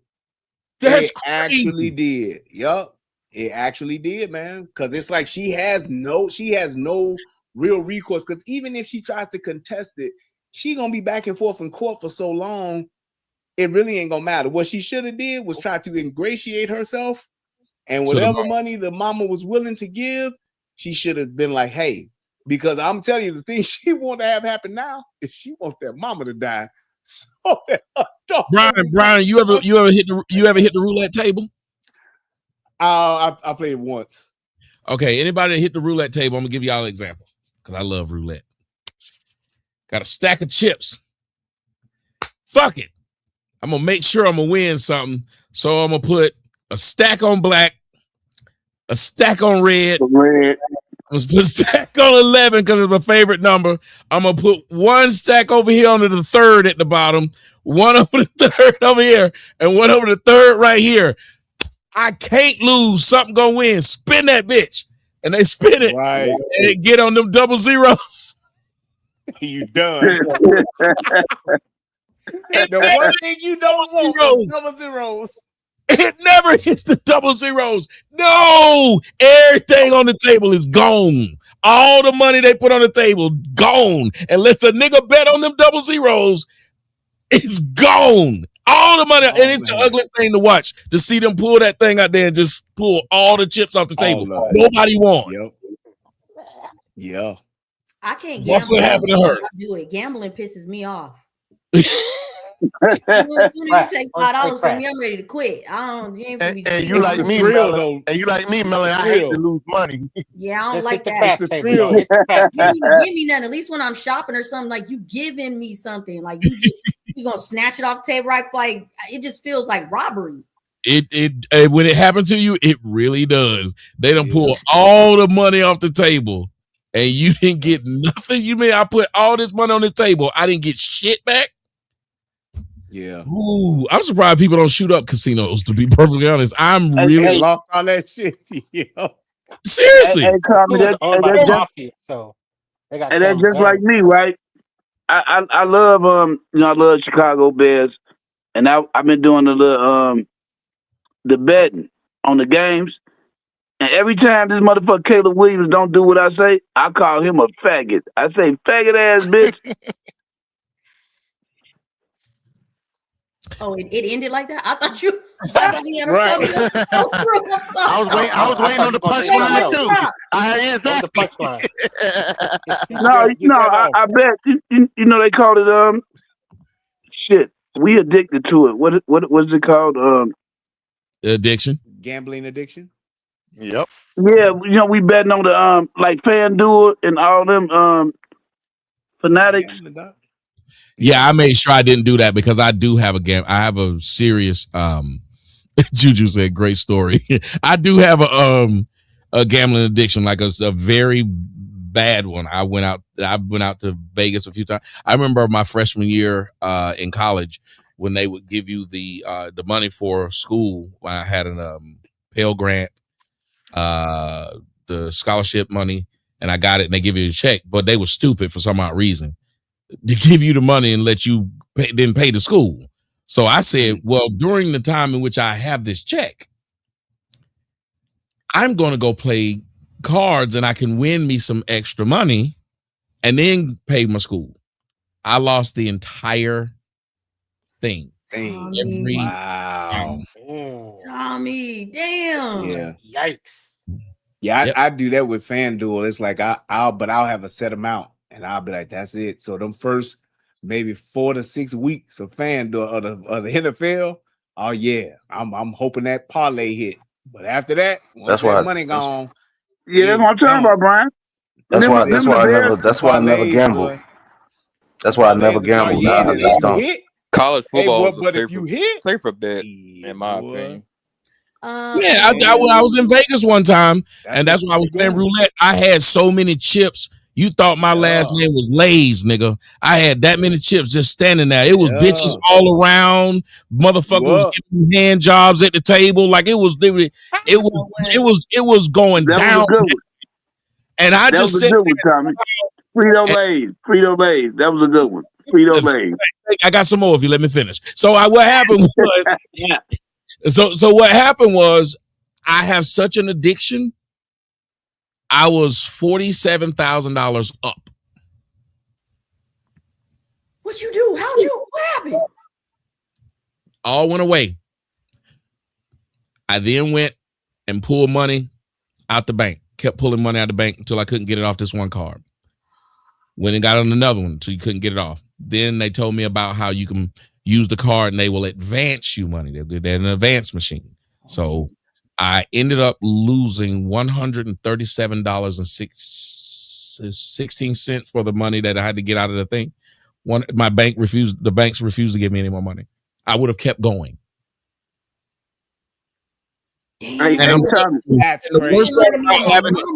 worst part about having this addiction is you can't sleep for days because you keep replaying the hands. Yeah. You keep it's really like I can identify with people who have like a drug addiction. They don't. The guy says it's a cash advance. I can identify with it because I could not stop. I couldn't. Y'all ever noticed that you ever noticed that there's no clocks in casinos? They Yes, just say no no windows. And they keep bringing you drinks. You ain't got to get Yeah, up. but I ain't never been up like that. That's a lot. I think I've probably hit maybe for just on the parlays. I think a total is maybe been about $4,000 or $5,000, and that's what kept me wanting to play. But once I lost it, I was like, God damn. But that was early all I on, did so was that's win why my I money set like back. that limit. But so when you was up 47,000, what were you thinking that there was a number you was trying to hit to stop? Or was you just like, I'm in it and I'm riding the ride? I even did the stock market like that. I remember I was like up $1.5 million on the coins. I remember showing the people on look, I looked up $1.5 million. You remember I showed that? $1.5 million, nigga. Yeah. But you never thought to But you like know pull what? out and be like, I did not pull it out. You know what? I agree with you, Tommy. Money. That's my problem. I just sit up there. I just keep it in. I should pull out. Your money is just like your dick. You just gotta leave it in there. Yep. It went there. It went there. Lauren Henry, thank you for coming to the panel. Did you have anything you want to say or add? Because we are getting ready to wrap it up. It is midnight for Tommy. Yeah, I was just saying, about the Malcolm Jamal Warner situation. It looks like it's going to be very hard for the wife to really contest all of that if it's in the mom's name. And you see, a lot of footballers are, a lot of overseas footballers have been doing that stuff because really they can't trust the women that are coming into their life. These guys are getting all this newfound wealth, and who knows what your true intentions are. So I need to have a backup plan, so in case you do something devious, then you don't benefit from it. So I just think that really it looks like she may not get much. And people will say, oh, he sold her dream. Well, a lot of guys I've noticed too, when it comes to insurance, it's a very tricky topic for them to discuss because a lot of people just don't understand insurance terminology in general. So it's confusing to a lot of folks. So, but we shall see where this goes, though. It's very interesting. And this may inspire a lot of men to look at this situation and maybe try to move like that. Well, that was the biggest thing. And Summer said the problem is that all the household bills, debts have to be paid by the estate, not the trust. Like she can't get it. Like that trust is damn near like it they're not damn near. It is ironclad. She can't move any money out of it. It's Jesus, because what if even the house they have, what if it just has a mortgage on it? Well, if it has a mortgage on it, pretty much. Well, did they sign the mortgage? Did they buy the house together, or is it just sold? No, I'm saying it didn't matter if she lives in it though. That's her house. Where's she gonna go? Another perfect example of that is what happened with Steve McNair when he died. He had promised his mother a whole bunch of shit. He was paying his mother's bills. When he died, all the money went to his wife. His wife refused to give any of his kids any money and wouldn't give the mother any money and watched the mom be evicted. Yeah, because I'm from Mississippi. Steve McNair is a big Mississippi legend. Like, even like the school he went to, like the wife wouldn't even do anything with Alcorn State. So so it typically boils down to how everything is set up. And I think a lot of men also, they don't sign a lot of the contracts with the brightest minds or the best knowledge of what they're getting into. And this is why we have so many problems when somebody dies. Oh, we're wondering who's going to get what. I think that's the biggest issue for men, is that we don't understand what we're signing. We just put pen to paper, and then I guess everything works itself out. We figure because they think we're gone. Let the rest of the family fight that shit out. That's how I Sun think, a lot of things are 2380. being done. I'm sorry. And I'm not sure if Malcolm's mother was his manager. I think that's what they said. Yeah, that's what I was going to say. She was in his career earlier. She was his manager, and his wife said that, like I said, she's struggling to pay to take care of the child as a single mom. And to me, I think she's doing this for to get the public on her side. It just sounds so bad to say you're not giving me anything. But I just think their mama tried that shit. That woman still didn't give her no money. No, because he got caught cheating. She out for revenge. But she said, what was I gonna say? You think it's strange that Malcolm kept the relationship a secret with the wife? Yeah. Yeah. Nigga, you a private investigator. That man Blanche is finding out some shit. I just threw out a blank. Damn, he got some info. I threw out a blank topic. He gave it flesh. I like this. Somebody in the comment section asked, is he not exhibiting signs, just to go along with what you said, Blanche? I'll let you answer what you asked. Is he not exhibiting signs of a son husband?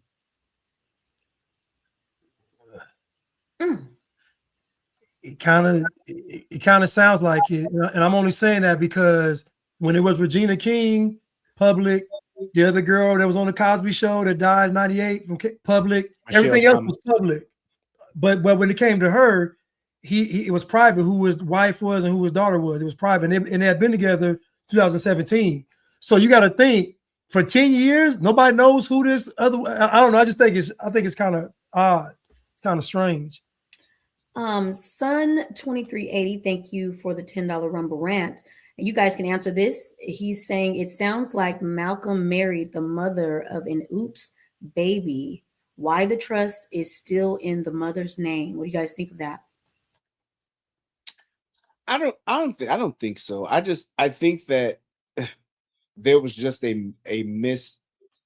She misstepped as far as just looking out for herself, as far as her future, and didn't have that real conversation. I think that's the biggest thing, because it's like you could have done so many different other things. It's not that she necessarily needed access to the trust.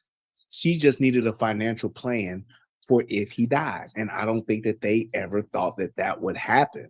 So it's like Brian, I think I did see an interview that might be the case.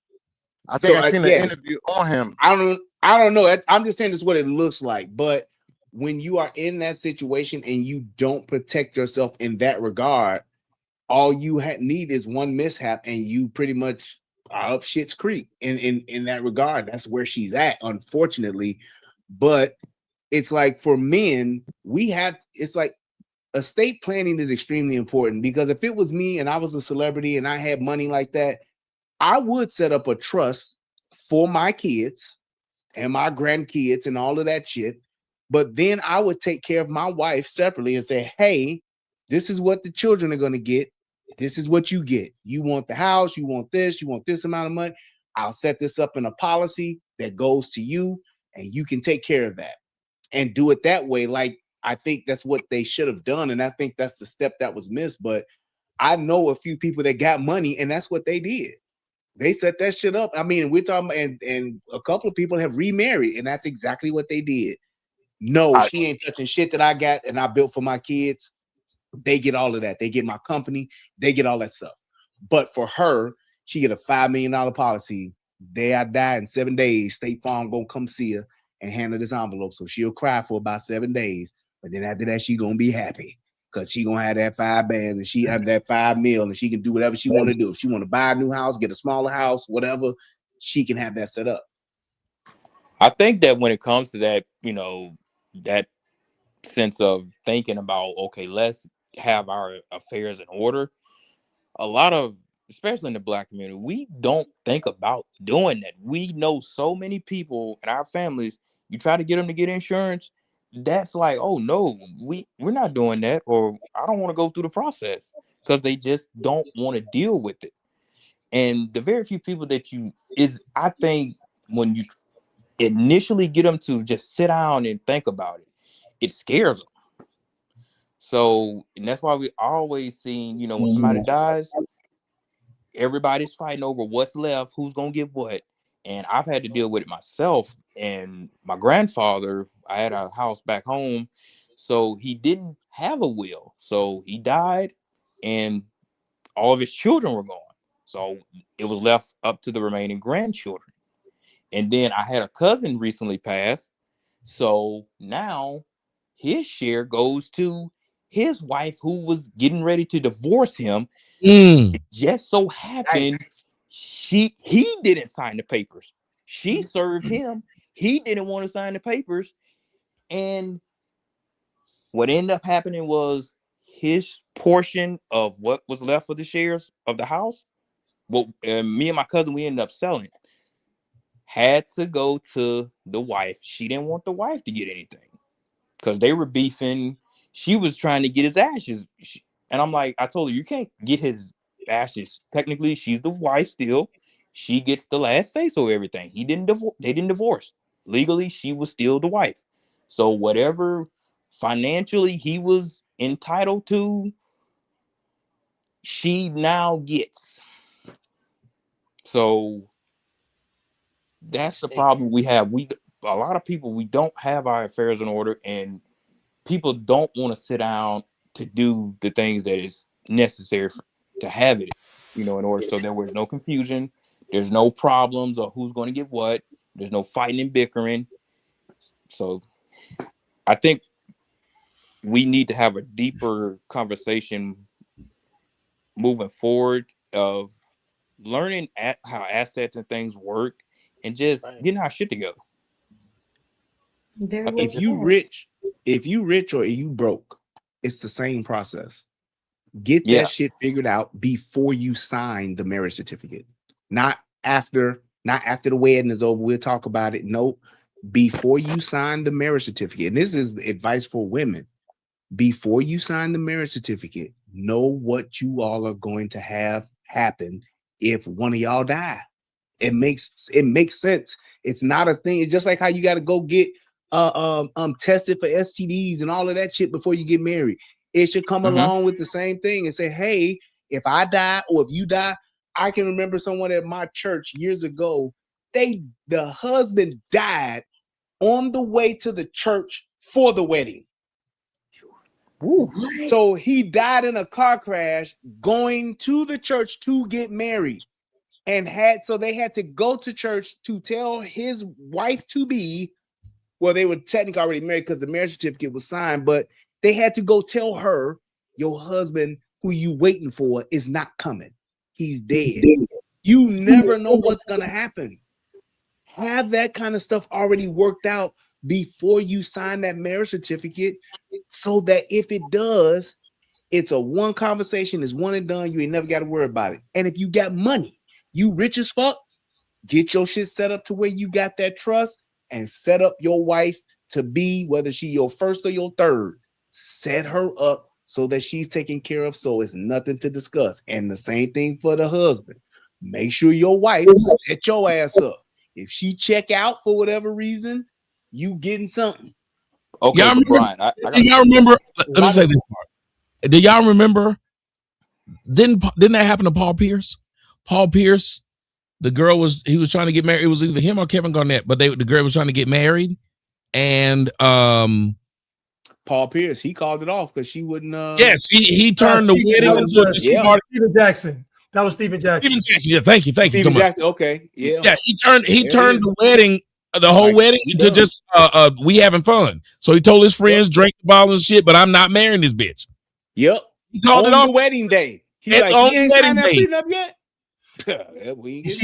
She tried to trick him. You know, she tried to sign it. Why? You know, you can't sign it under duress. So she tried to say, "Let me sign it," while she was crying and all distraught. But it would have been null and void if she was under duress. So he didn't fall that either. I think Stephon Marbury told him, "Don't do it." But anyway, he got out of that. He dodged it. Yeah. I heard that. The men is not playing. Y'all ain't playing. Right. We learning, young fellas. Y'all better enrichment. better learn something and pay attention. Go ahead, Wilbur. It makes sense. Final thoughts as well. Yeah. Yeah. A lot of this is unjust enrichment because a lot of people don't know the ins and outs of these legalese, and legalese is very important church and state is nothing to mess with. Because once you sign that marriage license, the word license means permission. And a lot of people do not know that that word license is a big word. It means permission. Only minors ask permission to get married. That's why they say church and state should not mix. Well, And that's there why we women go. get half and men get shit. Because that's how it was from the 50s on up. I think it's the honeymoon phase when it comes to marriage too that just blinds the men from even thinking about the business portion, how things are supposed to go.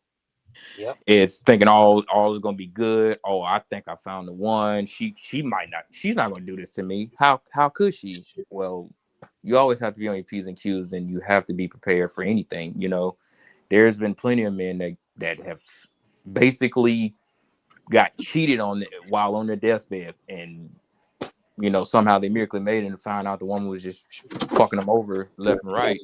And also, men actually, some men don't pay attention to their finances if they're got a woman. If they're just doing everything, outside of the home, you leave your woman leave her in charge of your finances.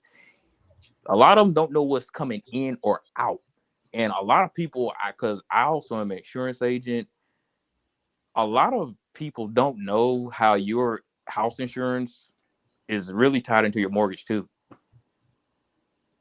So some men would, some people would miss, mortgage payments or, miss insurance payments, and their mortgage jumps from, let's say, $1,500, it might jump up to $3,000 a month just off missed payments. Now, these people are wondering, okay, what happened? Why is my mortgage rising? And some of them don't even know the mortgage probably wasn't even paid in probably 3 months. Well, mine jumped up like that, but it was when I had that bad accident and everything out here in Georgia flooded, and the insurance companies just dropped everybody. Yeah. So when they dropped everybody, your mortgage company, they rolled. They are not going to have this house without insurance on it. So they just jumped. So next thing you know, your mortgage jumped up, but it was just the mortgage company put insurance on your house. Yeah, and when shit just goes up, people don't understand how that insurance shit. It's a fucking racket. Yeah, my mortgage has went up since 2022. My mortgage has went up $700. You're required because of to have insurance it and shit like that. You're required to have it, but it's basically saying we're going to fuck you over one way or the other, pretty much. And because they're saying they will make sure that if you cut out or something happens, like just say if somebody come and throw a bowling ball and knock my whole house over. Well, the mortgage company gonna want all the money that is left for the house. They want it. Right. So they will not allow you. Sometimes y'all niggas could have your cars and fuck around with the people who finance your car and not have insurance. You can get away with that shit or have basic coverage and they let you have it. But if you go and get you get a Bugatti, you will not be able to have this car at all without insurance. Yep. No, you wouldn't want to be called there without insurance on nothing like that. And pretty much once you get through with the mortgage, you're still got to pay. You're basically paying rent to your property taxes. Yep. So, which I still don't understand why they still have that. Yeah, we should not pay property taxes. I've been arguing about that for the longest. And think about how many old people. Think about how many old people have lost their homes to that stupid ass property. Yeah. A lot of seniors, property tax will be fixed with that Homestead Act. Yeah, and I hate to say it, for your child to inherit loses out on it because they don't. Most of the time, they don't even know about property taxes or that it exists. And my dad believes in it, and I told her, I said, "Man, damn, my mama chose poorly, very poorly." Exactly. That shit is a fucking racket, dude. I said they don't maintain your property, do nothing on your property, but yet you required to pay, and they going up more every year. $2,000 is what I got to pay. But now you're talking about an HOA though. Yeah, well, no, that's separate. That depends but on even the thing with your property taxes. Go ahead. No, Brian, you finish. Yeah. So the thing with the property taxes is that it's not that it's not so much of you paying a tax, because I personally believe that yes, there should be something, because you got to have plumbing, streets, and sanitation, and all that shit that you're gonna have. But there should be a flat tax for everybody. So if everybody got to pay, $2,000 a year, okay, fine. If every household in your community paid, or in your city paid $2,000, whatever it would be. And that's even a lot, but to cover whatever shit that you got going on, that's one thing. But for my next door neighbor to have $8,000 and a person over across the block, 2 blocks over, got a $16,000 property tax, how the fuck do y'all even figure that out? How do you even know how y'all it's based on what your house is worth. Hold on. Yeah, it's based on what your house is worth. I know that. That's why I hate it. It's the same thing they do sometimes with your car when you're paying for that tag in some states. Whatever your car's worth, that you got to pay a tax on. Yep. Yeah, you got to pay a tax on that. Like my house, every year the tax has been. I don't think the tax on my house has been lower than $20,000. Now the good thing is I don't see it. Yeah, the good thing is I don't see it because it's all rolled into the mortgage. But yes, makes you feel better. That's crazy. It does sometimes. Listen, I will tell y'all this: for someone who's fucked up a lot of money, the best way to deal with money is to have shit paid for up front where you don't see it. The taxes for that end of the year, have them take that shit out. Go on and take your shit. If you pay your bills, have them take that shit. Do not procrastinate. Do not say I'll pay it later. Nope. If you let them go on and take it, it don't hurt as much when you get your check. You get used to that number.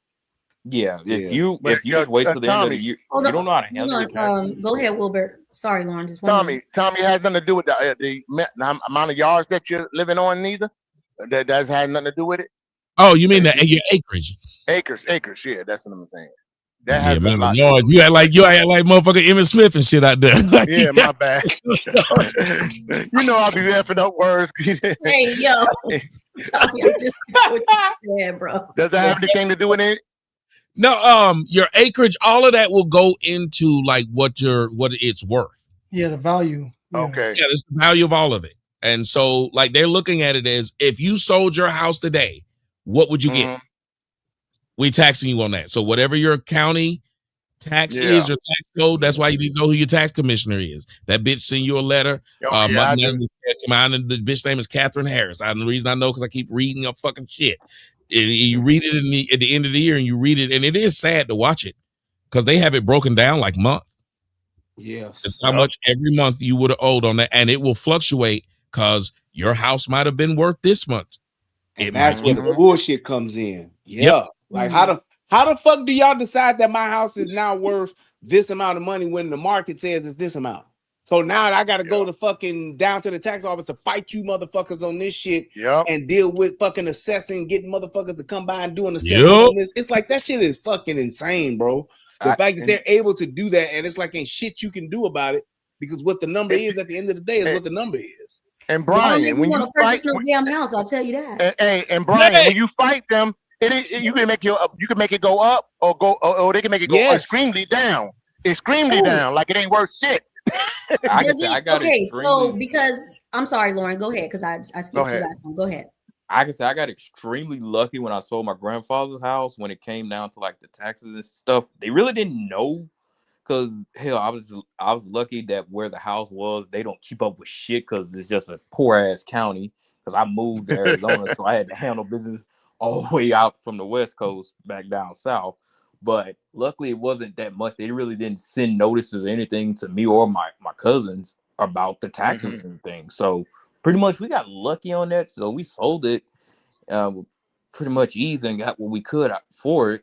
But when you're dealing I think when it gets to the cities, especially like places in Illinois, because I have an uncle that lives up there, he says so many people are losing their houses because the property taxes are so damn expensive. Like people are getting $30,000 property taxes. And when you look at some of the places where they live, shit, you're wondering how the hell they're paying that much for just property taxes alone when the houses are damn near next to each other. They're getting behind on it, number one, and what they do is do like anybody else. Once they get behind on it, the city, the state, or the county will just put that lien on your shit.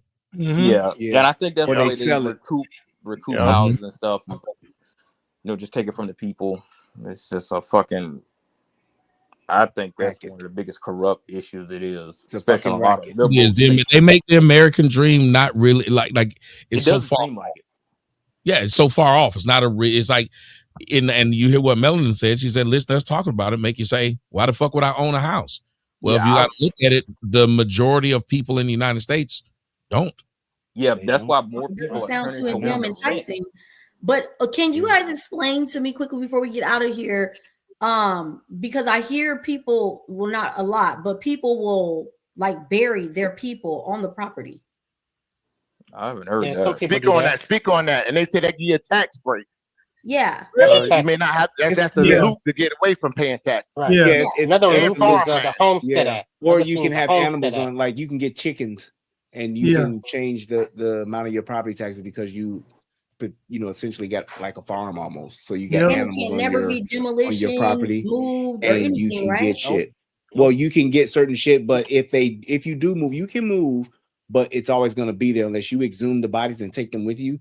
Then they would be there, and then you have to disclose that when you're selling the house, because there are other exemptions and stuff that you have, but people got to deal with that. So it's like, do I want to move into a house that got 7 graves in the backyard? That's not going to be appealing to the seller, to the buyer rather. So it's like, that's how people, so it depends on if you're going to stay there. If I got 10 acres of land and y'all all the way in the back, that's one thing.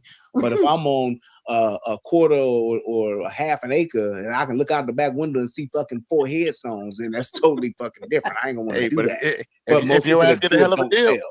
It stays in the family. But yeah, most people who have properties like that, they stay in the family and nobody ever leaves because that's what they do. So, but you do get certain exemptions for that shit. It's crazy. Thank you for explaining. It is after midnight. It is 12:30 in the evening for Tommy. Beard Gang, go ahead with your final thoughts. I think we dropped enough gems for the evening. Yeah, for sure. Yeah, this is a great episode. Especially dealing with estates and legalese and all of that. That's up my alley. But yeah, my final thoughts is another loophole is doing the Homestead Act. People look into that. And that new deal that we got after the stock market crash in 1929, that's how the HOAs came into play in 1934. So we got to look at that too. That's some crazy stuff there. But yeah, another great show. Love y'all. See y'all next week. Peace. Good night, Beard Gang. See you next week. Wilbur, final thoughts, please. Oh, yeah, there's some bad fathers out there, but it's some on low key. There's a lot of bad mothers, way much more than there are bad fathers. That should be high key. Go ahead. Hey, And, you better let William hear that. You better let exactly. William. That's who I want to hear that. And I appreciate y'all having me. And Tommy, Brian, and Melanie. Yeah, have a nice night. Have a good night, Wilbur. Thank you for being here. Lauren, this is your first time being here, but you dropped great knowledge. We would love to have you back. Go ahead with your final thoughts, please. Yeah, I've been up a few times. I haven't been up when you were on, but yeah, I've watched Tommy regularly. But I think also this was just, I think moving forward, parents, grandparents need to sit down, with their children, have everything ironed out, discuss the matters and what they have to make sure that if you want to keep everything within the family, y'all do what you need to do to get your affairs in order so that way it isn't any drama between everybody when it comes to that time where somebody has to pass on. Everybody know what the deal is. And I think it also should be an important lesson, financial literacy taught in schools to the younger generation as well.